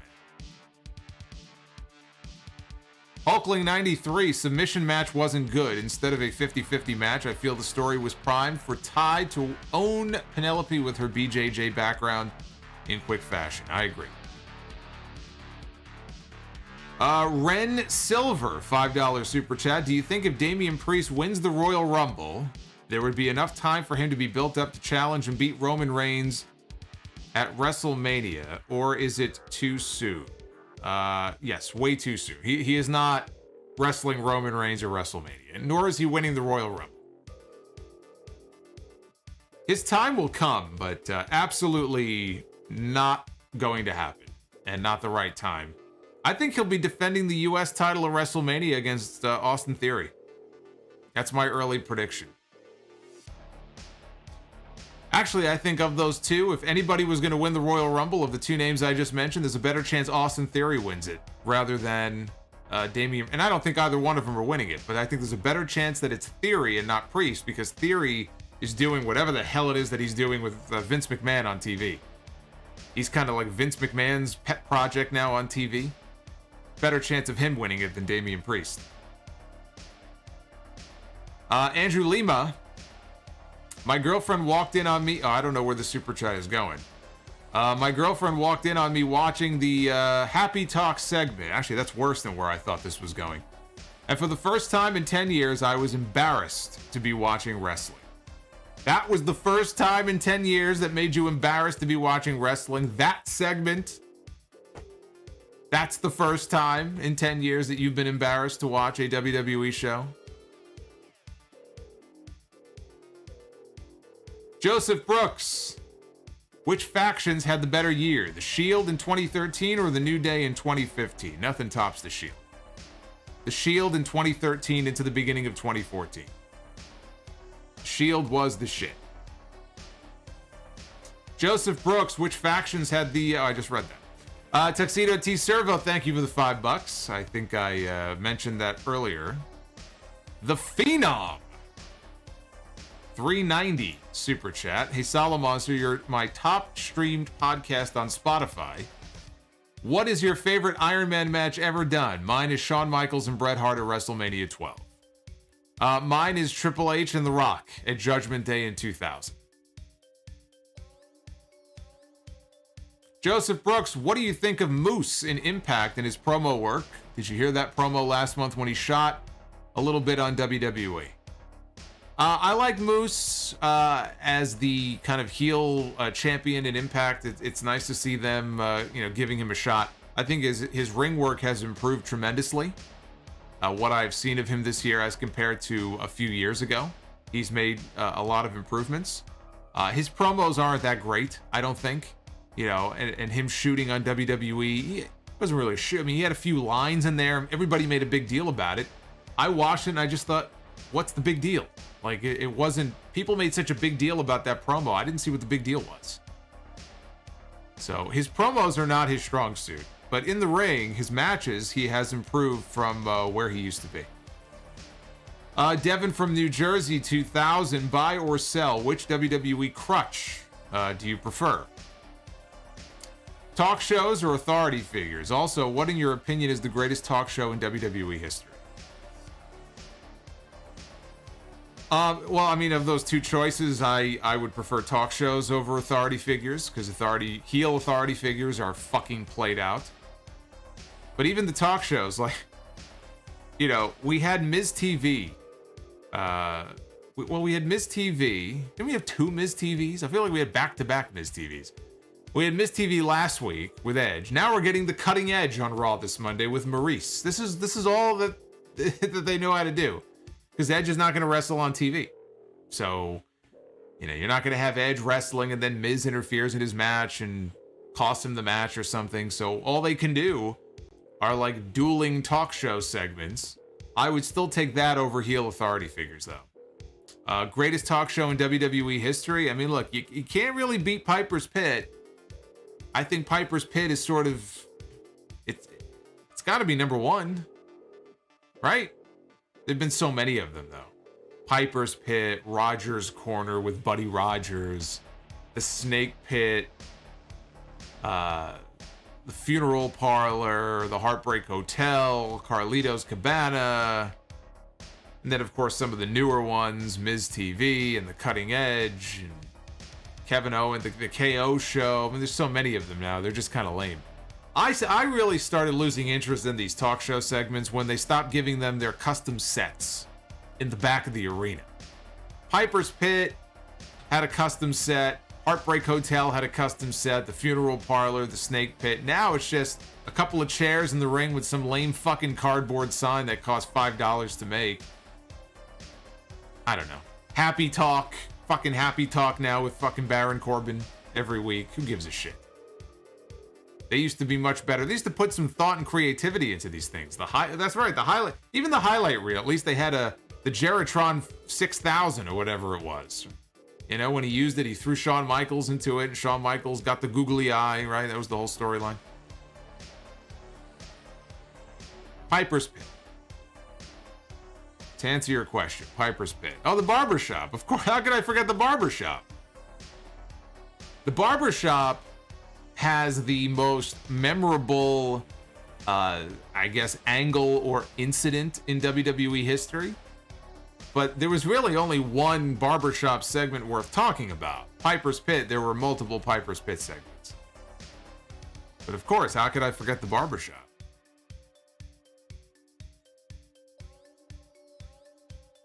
The Ambrose Asylum, was that a thing? I don't even remember. The Ambrose Asylum, was that an actual show?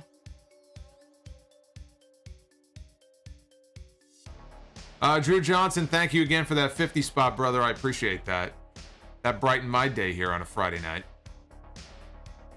Jeffrey Hall, $4.99 Super Chat. Rampage was definitely the best shell of the night. Seems like an autocorrect to me. Thanks for making my birthday a great night. You're the best. Well, happy birthday, Jeffrey. I'll excuse that autocorrect there. If you're out celebrating your birthday, then you might be seeing double right now. So I'll excuse you. But happy birthday. I hope your day was a fun one.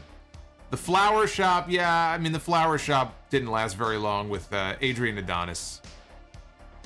But yes, we had a Flair for the gold in WCW. That was when Flair couldn't wrestle initially. When he came back, he wasn't allowed to wrestle for WCW until later that year. So they gave him a Flair for the gold. Actually, a Flair for the gold gave us one of the most infamous segments in WCW history, the Shockmaster's debut. Our partner is going to shock the world.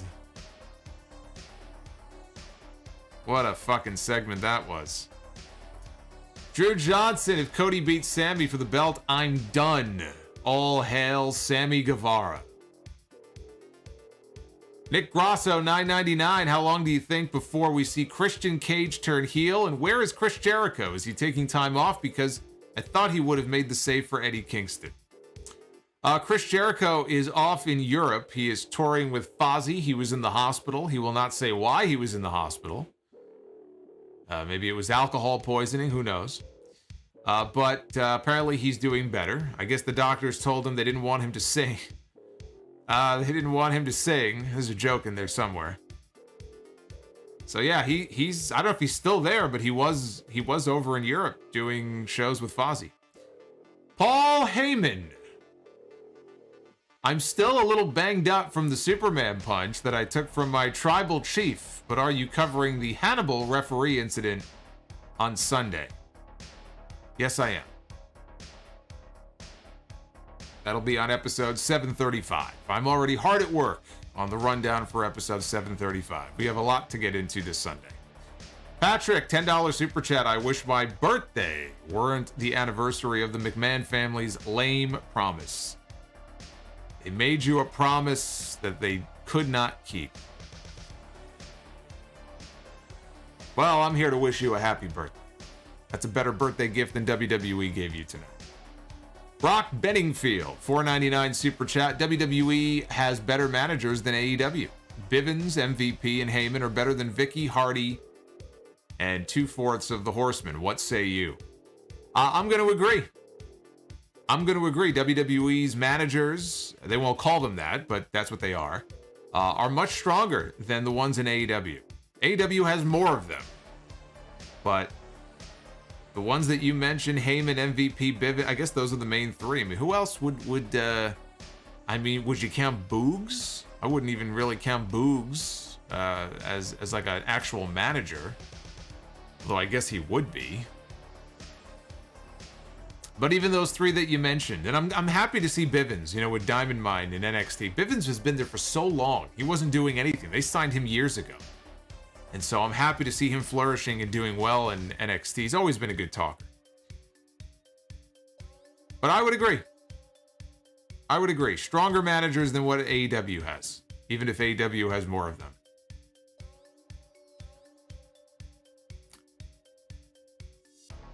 Paul Heyman, again. I'm calling it right now. Next year's Double or Nothing main event will be QT Marshall against Gunner. Boy, Roman must have hit you harder than I thought. Rowdy JJ, $4.99 super chat, was watching old Bret Hart matches in WCW. In your opinion, what was your favorite Bret Hart match in WCW? Well, it was kind of a melancholy one. Bret Hart against Chris Benoit. Owen Hart Memorial match on Nitro. Sad occasion, but they had a hell of a fucking match. Yeah, people pointing out Don Callis in the chat. Don Callis was probably the best manager that they had, the best active manager, but now he's taking a break. So he is off television, but even with Don Callis included, I think I still give the edge to WWE. I don't count Taz. Taz isn't really a manager. You know, he's a mouthpiece for Team Taz, but Team Taz doesn't really have a manager. Taz never goes down to the ring with them. You know, he's in the announce booth or he's standing back by the stage. So I don't really count him as a manager. Hulkling93, are you aware of the Cora J. Darby Allin Twitter battle? Cora really went for the jugular with her clapback. It's not much of a battle. I mean, Darby made a tweet. It was a reply to somebody asking him about skateboards or skateboard culture, and I think they may have asked about Cora J doing a skateboard gimmick like he does. And he made a comment about how, you know, that's a fake TV character, and I'm like, he's basically, it's the real deal. What you see with him is what you get. I mean, I thought it was unnecessary to even bring her into the conversation. And then she posted a tweet saying, well, at least I'm not an abuser or something. And then she deleted it because she thought better of it. I think they both may have deleted their tweets. I don't really call that a win. I just think the whole fucking thing is sad. I don't know why he even brought her into it in the first place, to be honest with you. I mean, she didn't do anything. Joseph, $5 super chat. I mean, if Brock doesn't take the belt from Roman at WrestleMania, it has to be Drew, who beats Reigns at the untitled UK pay-per-view next September. Is that right?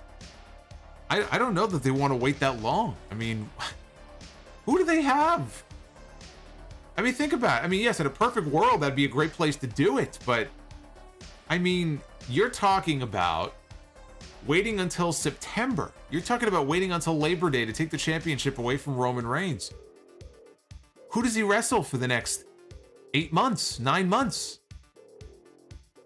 You can't wrestle Brock Lesnar every single month from now until September. I mean, even if the match in the UK, let's say Labor Day weekend, was the rematch, and the first match they do with Brock and Drew is at SummerSlam, you still have to get to SummerSlam. They have done a piss poor job of building people up to credibly challenge Roman Reigns.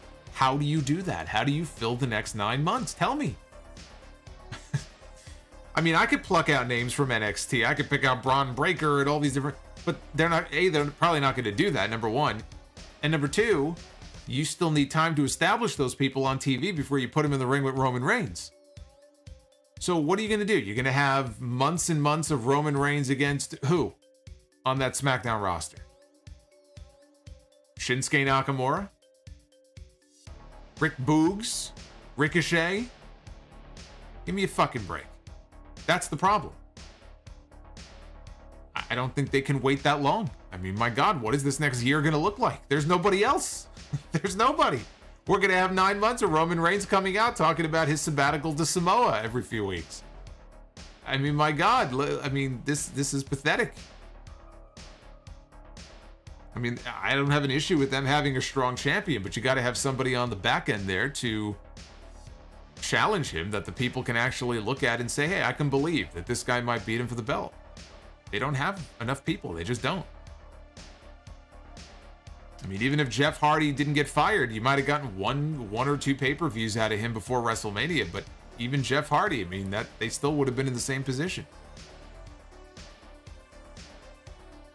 The $10 super chat here from Magician Sapphire. Rampage to me is like a comfortable pair of shoes. Hardly anything extraordinary or flashy happens, but it's an easy, reliable watch, and I never feel like it insults my intelligence. Reminds me, during my Extreme Rules horror show review last July, I used an analogy and I compared Dolph Ziggler to an old pair of socks. That's how WWE treats him. He's always there, and whenever they need him for something, you know that reliable, comfortable old pair of socks is there to just slip right on. It's got a few holes in it. It's a little ratty. It stinks. But it's always there. And that's Dolph Ziggler. He says Rampage is like an old pair of shoes. I can see that. Annette, in the chat, shout out to Annette, says, I would like it if my job was listening to Solomonster behind him, brushing his hair, and getting him a snack and a beverage as I listen to him in person.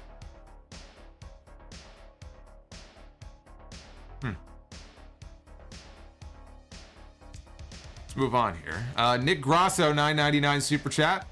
Buy or sell on the Better Heel promo in Canada. The Rock in 03 or Shawn Michaels in 05.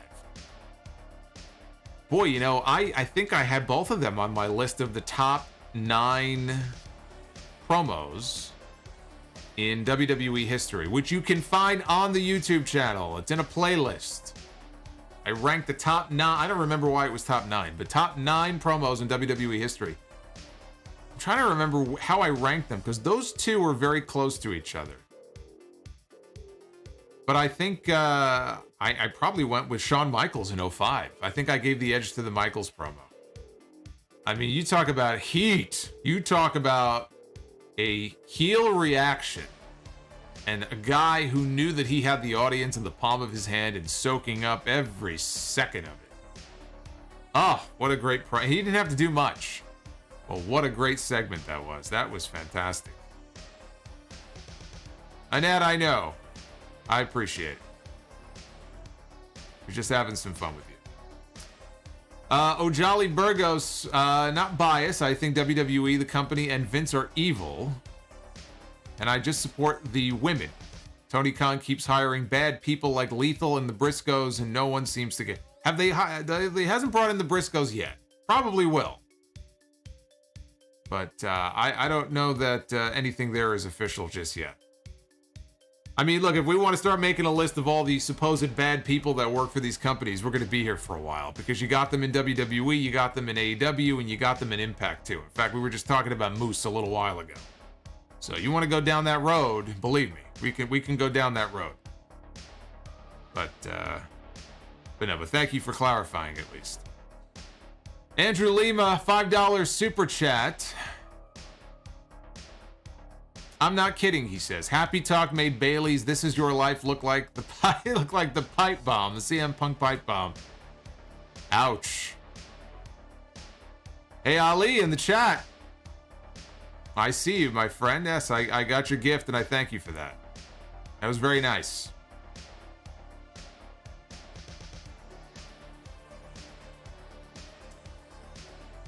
Paul Heyman, you being a Hook fan, does that make you a hooker? I guess it does. I guess it does. Although you make me very sad. You sent a $2 super chat to ask that question. That makes me, does that make me or you? Are you a Hook fan? Because that makes you a $2 hooker. I thought I could do a little bit better than that. I guess you take what you can get. Joseph Brooks, $4.99 super chat. Buy or sell, which same finisher battle did you enjoy seeing? Bret Hart against Sting or Eddie Guerrero against RVD? Eddie and RVD. I always think of that ladder match where Eddie got yanked off the ladder by that dipshit fan. Was he wearing like an Oilers jersey or something? And then Earl Hebner's like, I don't think so. And he tackles that bald fucker to the ground. Should have kicked the shit out of him for doing it. Can you imagine? I mean, how lucky was Eddie Guerrero to not tear a knee out when that jerk-off pulled him off the ladder? Or tried to shove her, right? He tried to shove the ladder over? Fucking moron. Plus Ultra Adrian, $4.99 super chat. Here to show support for your channel. Hope everything is well. Thank you, Adrian. Everything is going great here tonight. We're hanging out. We're talking SmackDown. talking Rampage. Let's see if we can get those likes up a little bit. Smash that like button. I didn't mention that before, but smash that like button. It helps the video out when you do. You should be able to hit 250 at least. At least. If not, I'm going to be very upset. EJ Slimp. $4.99 Super Chat. In honor of Spider-Man, buy or sell? Savage in Spider-Man or Hogan in Rocky 3? Also, are there any wrestler cameos in movies that people might not know about? I'm sure there are lots. I mean, none that I could think of off the top of my head. I mean, there's, thinking of wrestling movies. Wrestler cameos? I mean, there have been wrestlers that have popped up in movies, like Nathan Jones and Kurgan and people like that. Someone mentioned Gremlins last week. Hulk Hogan had a brief cameo sitting in a movie theater wearing the WWF Winged Eagle title in Gremlins 2. But Savage in Spider-Man or Hogan in Rocky 3, Thunder Lips. I mean, that was a big deal for Hogan. But Bonesaw McGraw in Spider-Man was quite great. I don't know. Me personally, I would go Bonesaw. I'd go Bonesaw. And Fernando Abreu, $5 Super Chat. The 4 pillars of AEW are mentioned often on television, but who, if anybody, would be listed as part of the 4 pillars of the future for WWE? Well, I already named one on the podcast the other day, Austin Theory. I think they're all in on Austin Theory. Now, in 6 months, I might look like a fool for saying that, and Austin Theory could be on the next wave of mass releases. But the way they're pushing him and the way they're featuring him and putting him in segments with Vince McMahon on TV, and, you know, he's progressed a lot from when I saw him back in Evolve many years ago. I think they look at him as one of their young pillars, and he's still a young guy. I think they look at him as one of their young pillars. So I would say Austin Theory, Rhea Ripley should be for the women. Bianca's a little bit older. How is Bianca? Is Bianca 31, 32? Rhea's like 25. Like, Bianca's the here and now. Rhea should be the here and now as well, but she's young enough where I think you have to consider her one of the pillars without a doubt. Those are the main 2 that come to mind for me. They've got a lot of other young talents though in NXT. Carmelo Hayes, I'm very bullish on his future. I think he's going to be a big deal. He's great. Bron Breakker is great. You know, I'm on the Bron train with everybody else. Terrible name, but I think he'll do well in spite of it. Behind the Fiends, $4.99 Super Chat. A program with Reigns and Styles on SmackDown would have been great. What do you think? I agree, but they still have AJ stuck in tag team hell for at least a few more months. You know, I think they might actually end up doing AJ against Omos one-on-one at WrestleMania. Whatever they do at WrestleMania, hopefully coming out of it, Styles will start to be featured more in the singles ring. He's not getting any younger. And you'll have to find a way to get him on SmackDown if you do that. I would love to see it. We saw Reigns and AJ together in a program. They did 2 back-to-back pay-per-view matches in 2016. A few months after AJ came into the company, right? It was right after WrestleMania. And I remember those matches being great. Those were excellent matches. So I would love to see it again.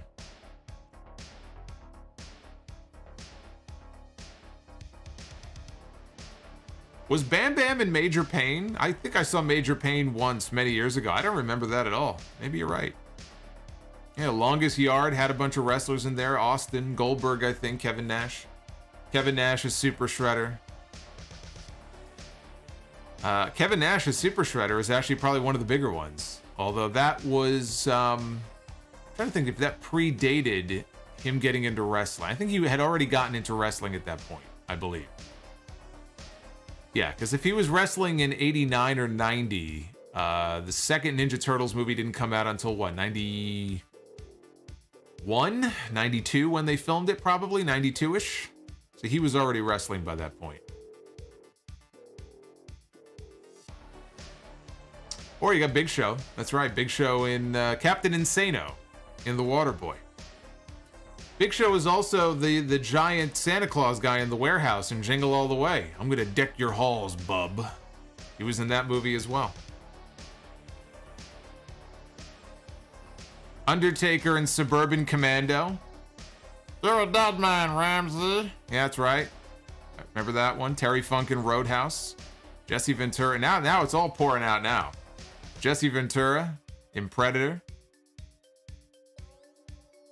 Give me some more. Feed me more. What other cameos am I not remembering here? Movie cameos for wrestlers. We're not talking TV shows. We're talking movies.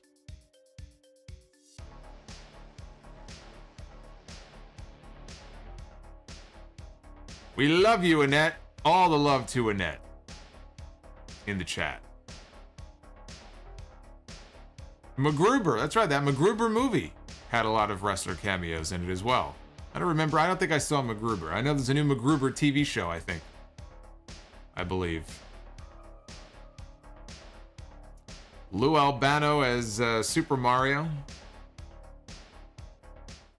You know, I used to watch that when I was younger. I used to watch the Super Mario Brothers Super Show with Captain Lou as Mario. I'm sorry. People gonna tar and feather me for saying Mario. Super Mario. I used to watch that show all the time. China made a cameo in a movie. I'll bet she did. Thankfully, I didn't see that movie. Would The Rock count? I don't know. Should we count The Rock? What do you guys think? I heard The Rock has been in a few movies. I don't know if they did very well or not, but I think The Rock has been in a few as well. As has Batista.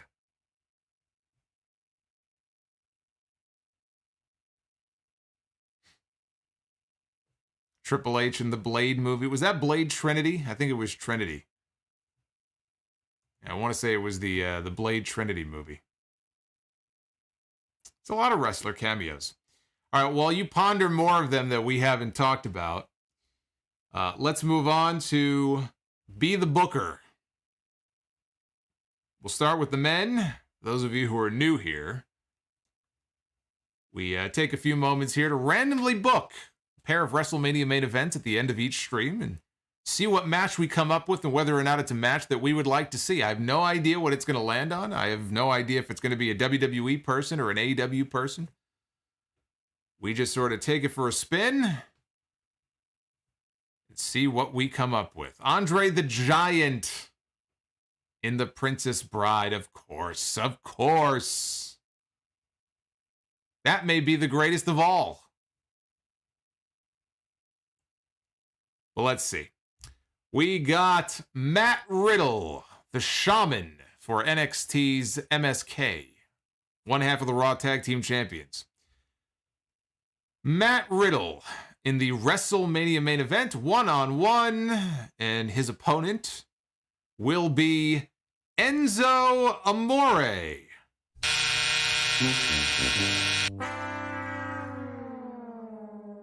We knew it was a fail as soon as I said Enzo Amore in the WrestleMania main event. So we move on to the ladies. Hopefully we'll have some better luck with the women.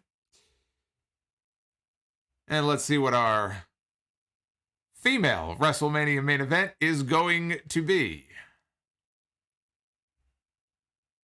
Stephanie McMahon. Well, why not? I mean, the McMahons in the WrestleMania main event, I mean, it's not really that hard to believe.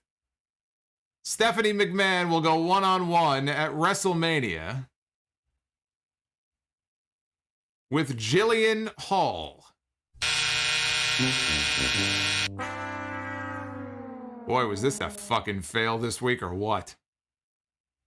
Jesus, I don't think I could have done a worse job picking these matches. Holy shit. What happened this week? What happened? Jillian Hall against Stephanie McMahon and Enzo Amore against Matt Riddle. how can it be so bad?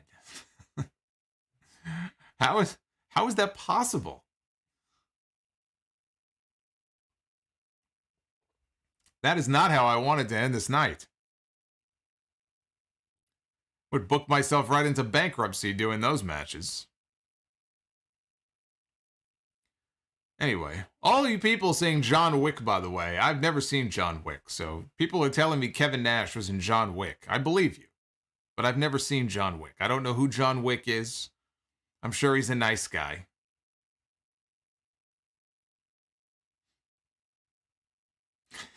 Yeah. Maz from Stone Cold versus Hangman to this. Yeah, we had Austin against Hangman Page the other day, and I thought that was pretty good. I could buy that as a WrestleMania match. And then we had whatever tonight was. Anyway, thank you for spending your Friday night with me. I hope you enjoyed this review more than you enjoyed SmackDown, or maybe even Rampage. Rampage was okay. It was not great. SmackDown was awful outside of the Brock Lesnar and Roman Reigns stuff, but I am excited for that whole match at day one and where things go with Paul Heyman, even though it seems like that swerve is coming from a mile away. We'll see if it pans out that way. John Wick is Keanu Reeves. Do you know that Keanu Reeves is being inducted, or if he wasn't already actually this week, inducted into the Canadian Walk of Fame? Do you know who else is being inducted into the Canadian Walk of Fame this week along with Keanu Reeves? Bret the Hitman Hart. First wrestler ever to be inducted into the Canadian Walk of Fame. He was inducted by Chris Jericho. But Bret Hart and Keanu Reeves in the same induction class. We all know who the bigger star of the two is. But Keanu's a big name too. He's kind of a big name too. Behind the Fiends. Oh, I said Behind the Fiends. Hulkling93, $5 super chat. I still want to know why when you drew Maria versus Bull Nakano, it didn't get the buzzer. Well, because Bull Nakano was in the match. I mean, if Bull Nakano can bring it to at least a 2-star match. Dr. NXT Scorpio, we have seen worse Mania matches, but this is a close second. We have seen some awful WrestleMania main events. We've seen, actually, a number of them. I could think of one from 2011 that comes to mind. John Wick is the best action series trilogy in the past 10 years. Really? Is it that good? I might have to put that on my watch list. Right after I watch Joker, I might have to watch John Wick. Yeah, Bret Hart and Keanu Reeves in the Hall of Fame. And Bret said that this Hall of Fame was a bigger deal to him than the WWE Hall of Fame. And he went into the Hall of Fame twice in WWE. But he said this meant more to him and this was a bigger deal because he's like a hero in Canada. So for him to go into the Canadian Walk of Fame really meant a lot to him.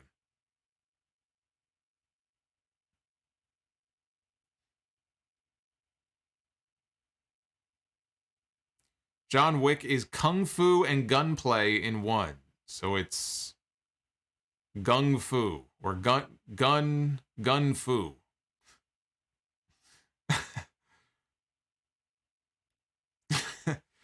Well, I will watch Joker. I will watch Joker. I promise I will watch Joker. Bash, no, what fan are you talking about? Mr. DC Comics, $5 super chat. Bobby Lashley will probably interfere in day one between Brock Lesnar and Roman Reigns. No, Bobby Lashley is in the WWE Championship match. If he wasn't doing anything at day one, I would buy into that. I pitched the whole thing with Bobby Lashley. I had this whole idea mapped out for Lashley to get involved and cost Brock the title at day one, and then it builds to something with Brock and Lashley. Maybe they're in the Rumble together. They have a match. At this point, it just doesn't look like it's something the WWE is, if not Brock, is all that interested in doing. So, would love to see it. And there's always a chance that Lashley does not win the championship at day one and just loses his mind and interferes in the WWE title match, I think there's a much better chance we get a Heyman swerve than any interference by Bobby Lashley.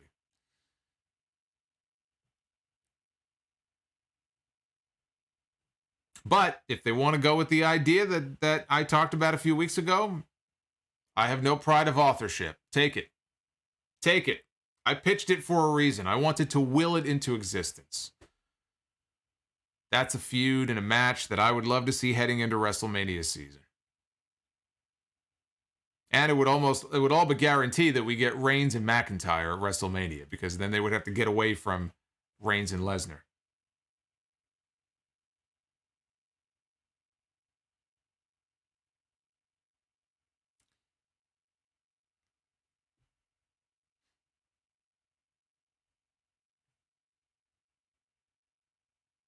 Yeah, it would be nice. But, it's been so many years, it's been so long, I kind of feel like if they were going to do it, Brock and Lashley, they would have done it already.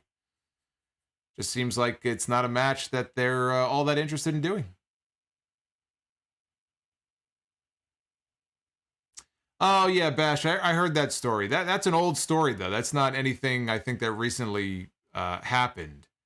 But that's pretty crazy. I mean, it was a story about a fan who I think he was maybe, I don't even know how he got in. I don't remember what building this was, but he got in and he was masquerading as MJF's pilot or driver or something. And he made a comment about how he was going to be piloting, I guess, like a private jet that Tony Khan had commissioned for him after a show. And MJF kind of probably suspected that, wait a minute, this might not be on the up and up. And he went to go thank Tony Khan. And Tony Khan was like, I didn't commission no private jet for you.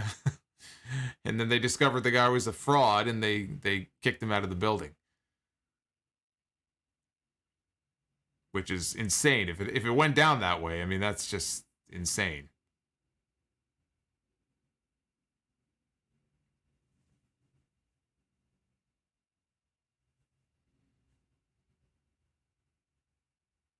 Someone said Heath Ledger is the best Joker. Yeah, I mean, it's one of those performances that it's just this legendary acting performance. And I like Jack Nicholson as the Joker. He'd be my second favorite, but Ledger gets the vote for me. That whole movie, my favorite movie, Dark Knight. I could always go back and watch that movie, and it always has me on the edge of my seat.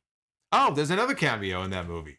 Talking about, and we'll end on this. We're talking about wrestler cameos in movies. Zeus was the conscience in that one scene at the end of The Dark Knight when he doesn't blow the boat up. How can we forget Zeus? Shout out to Zeus. Rest in peace. Debo.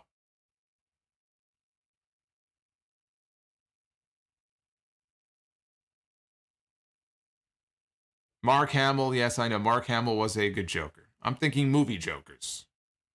Talking movies here. Movie Jokers.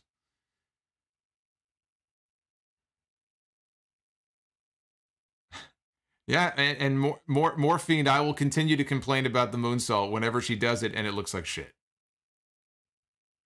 So if you're not being sarcastic and you really do enjoy it, then you'll enjoy it even more in the future, because I ain't going to stop.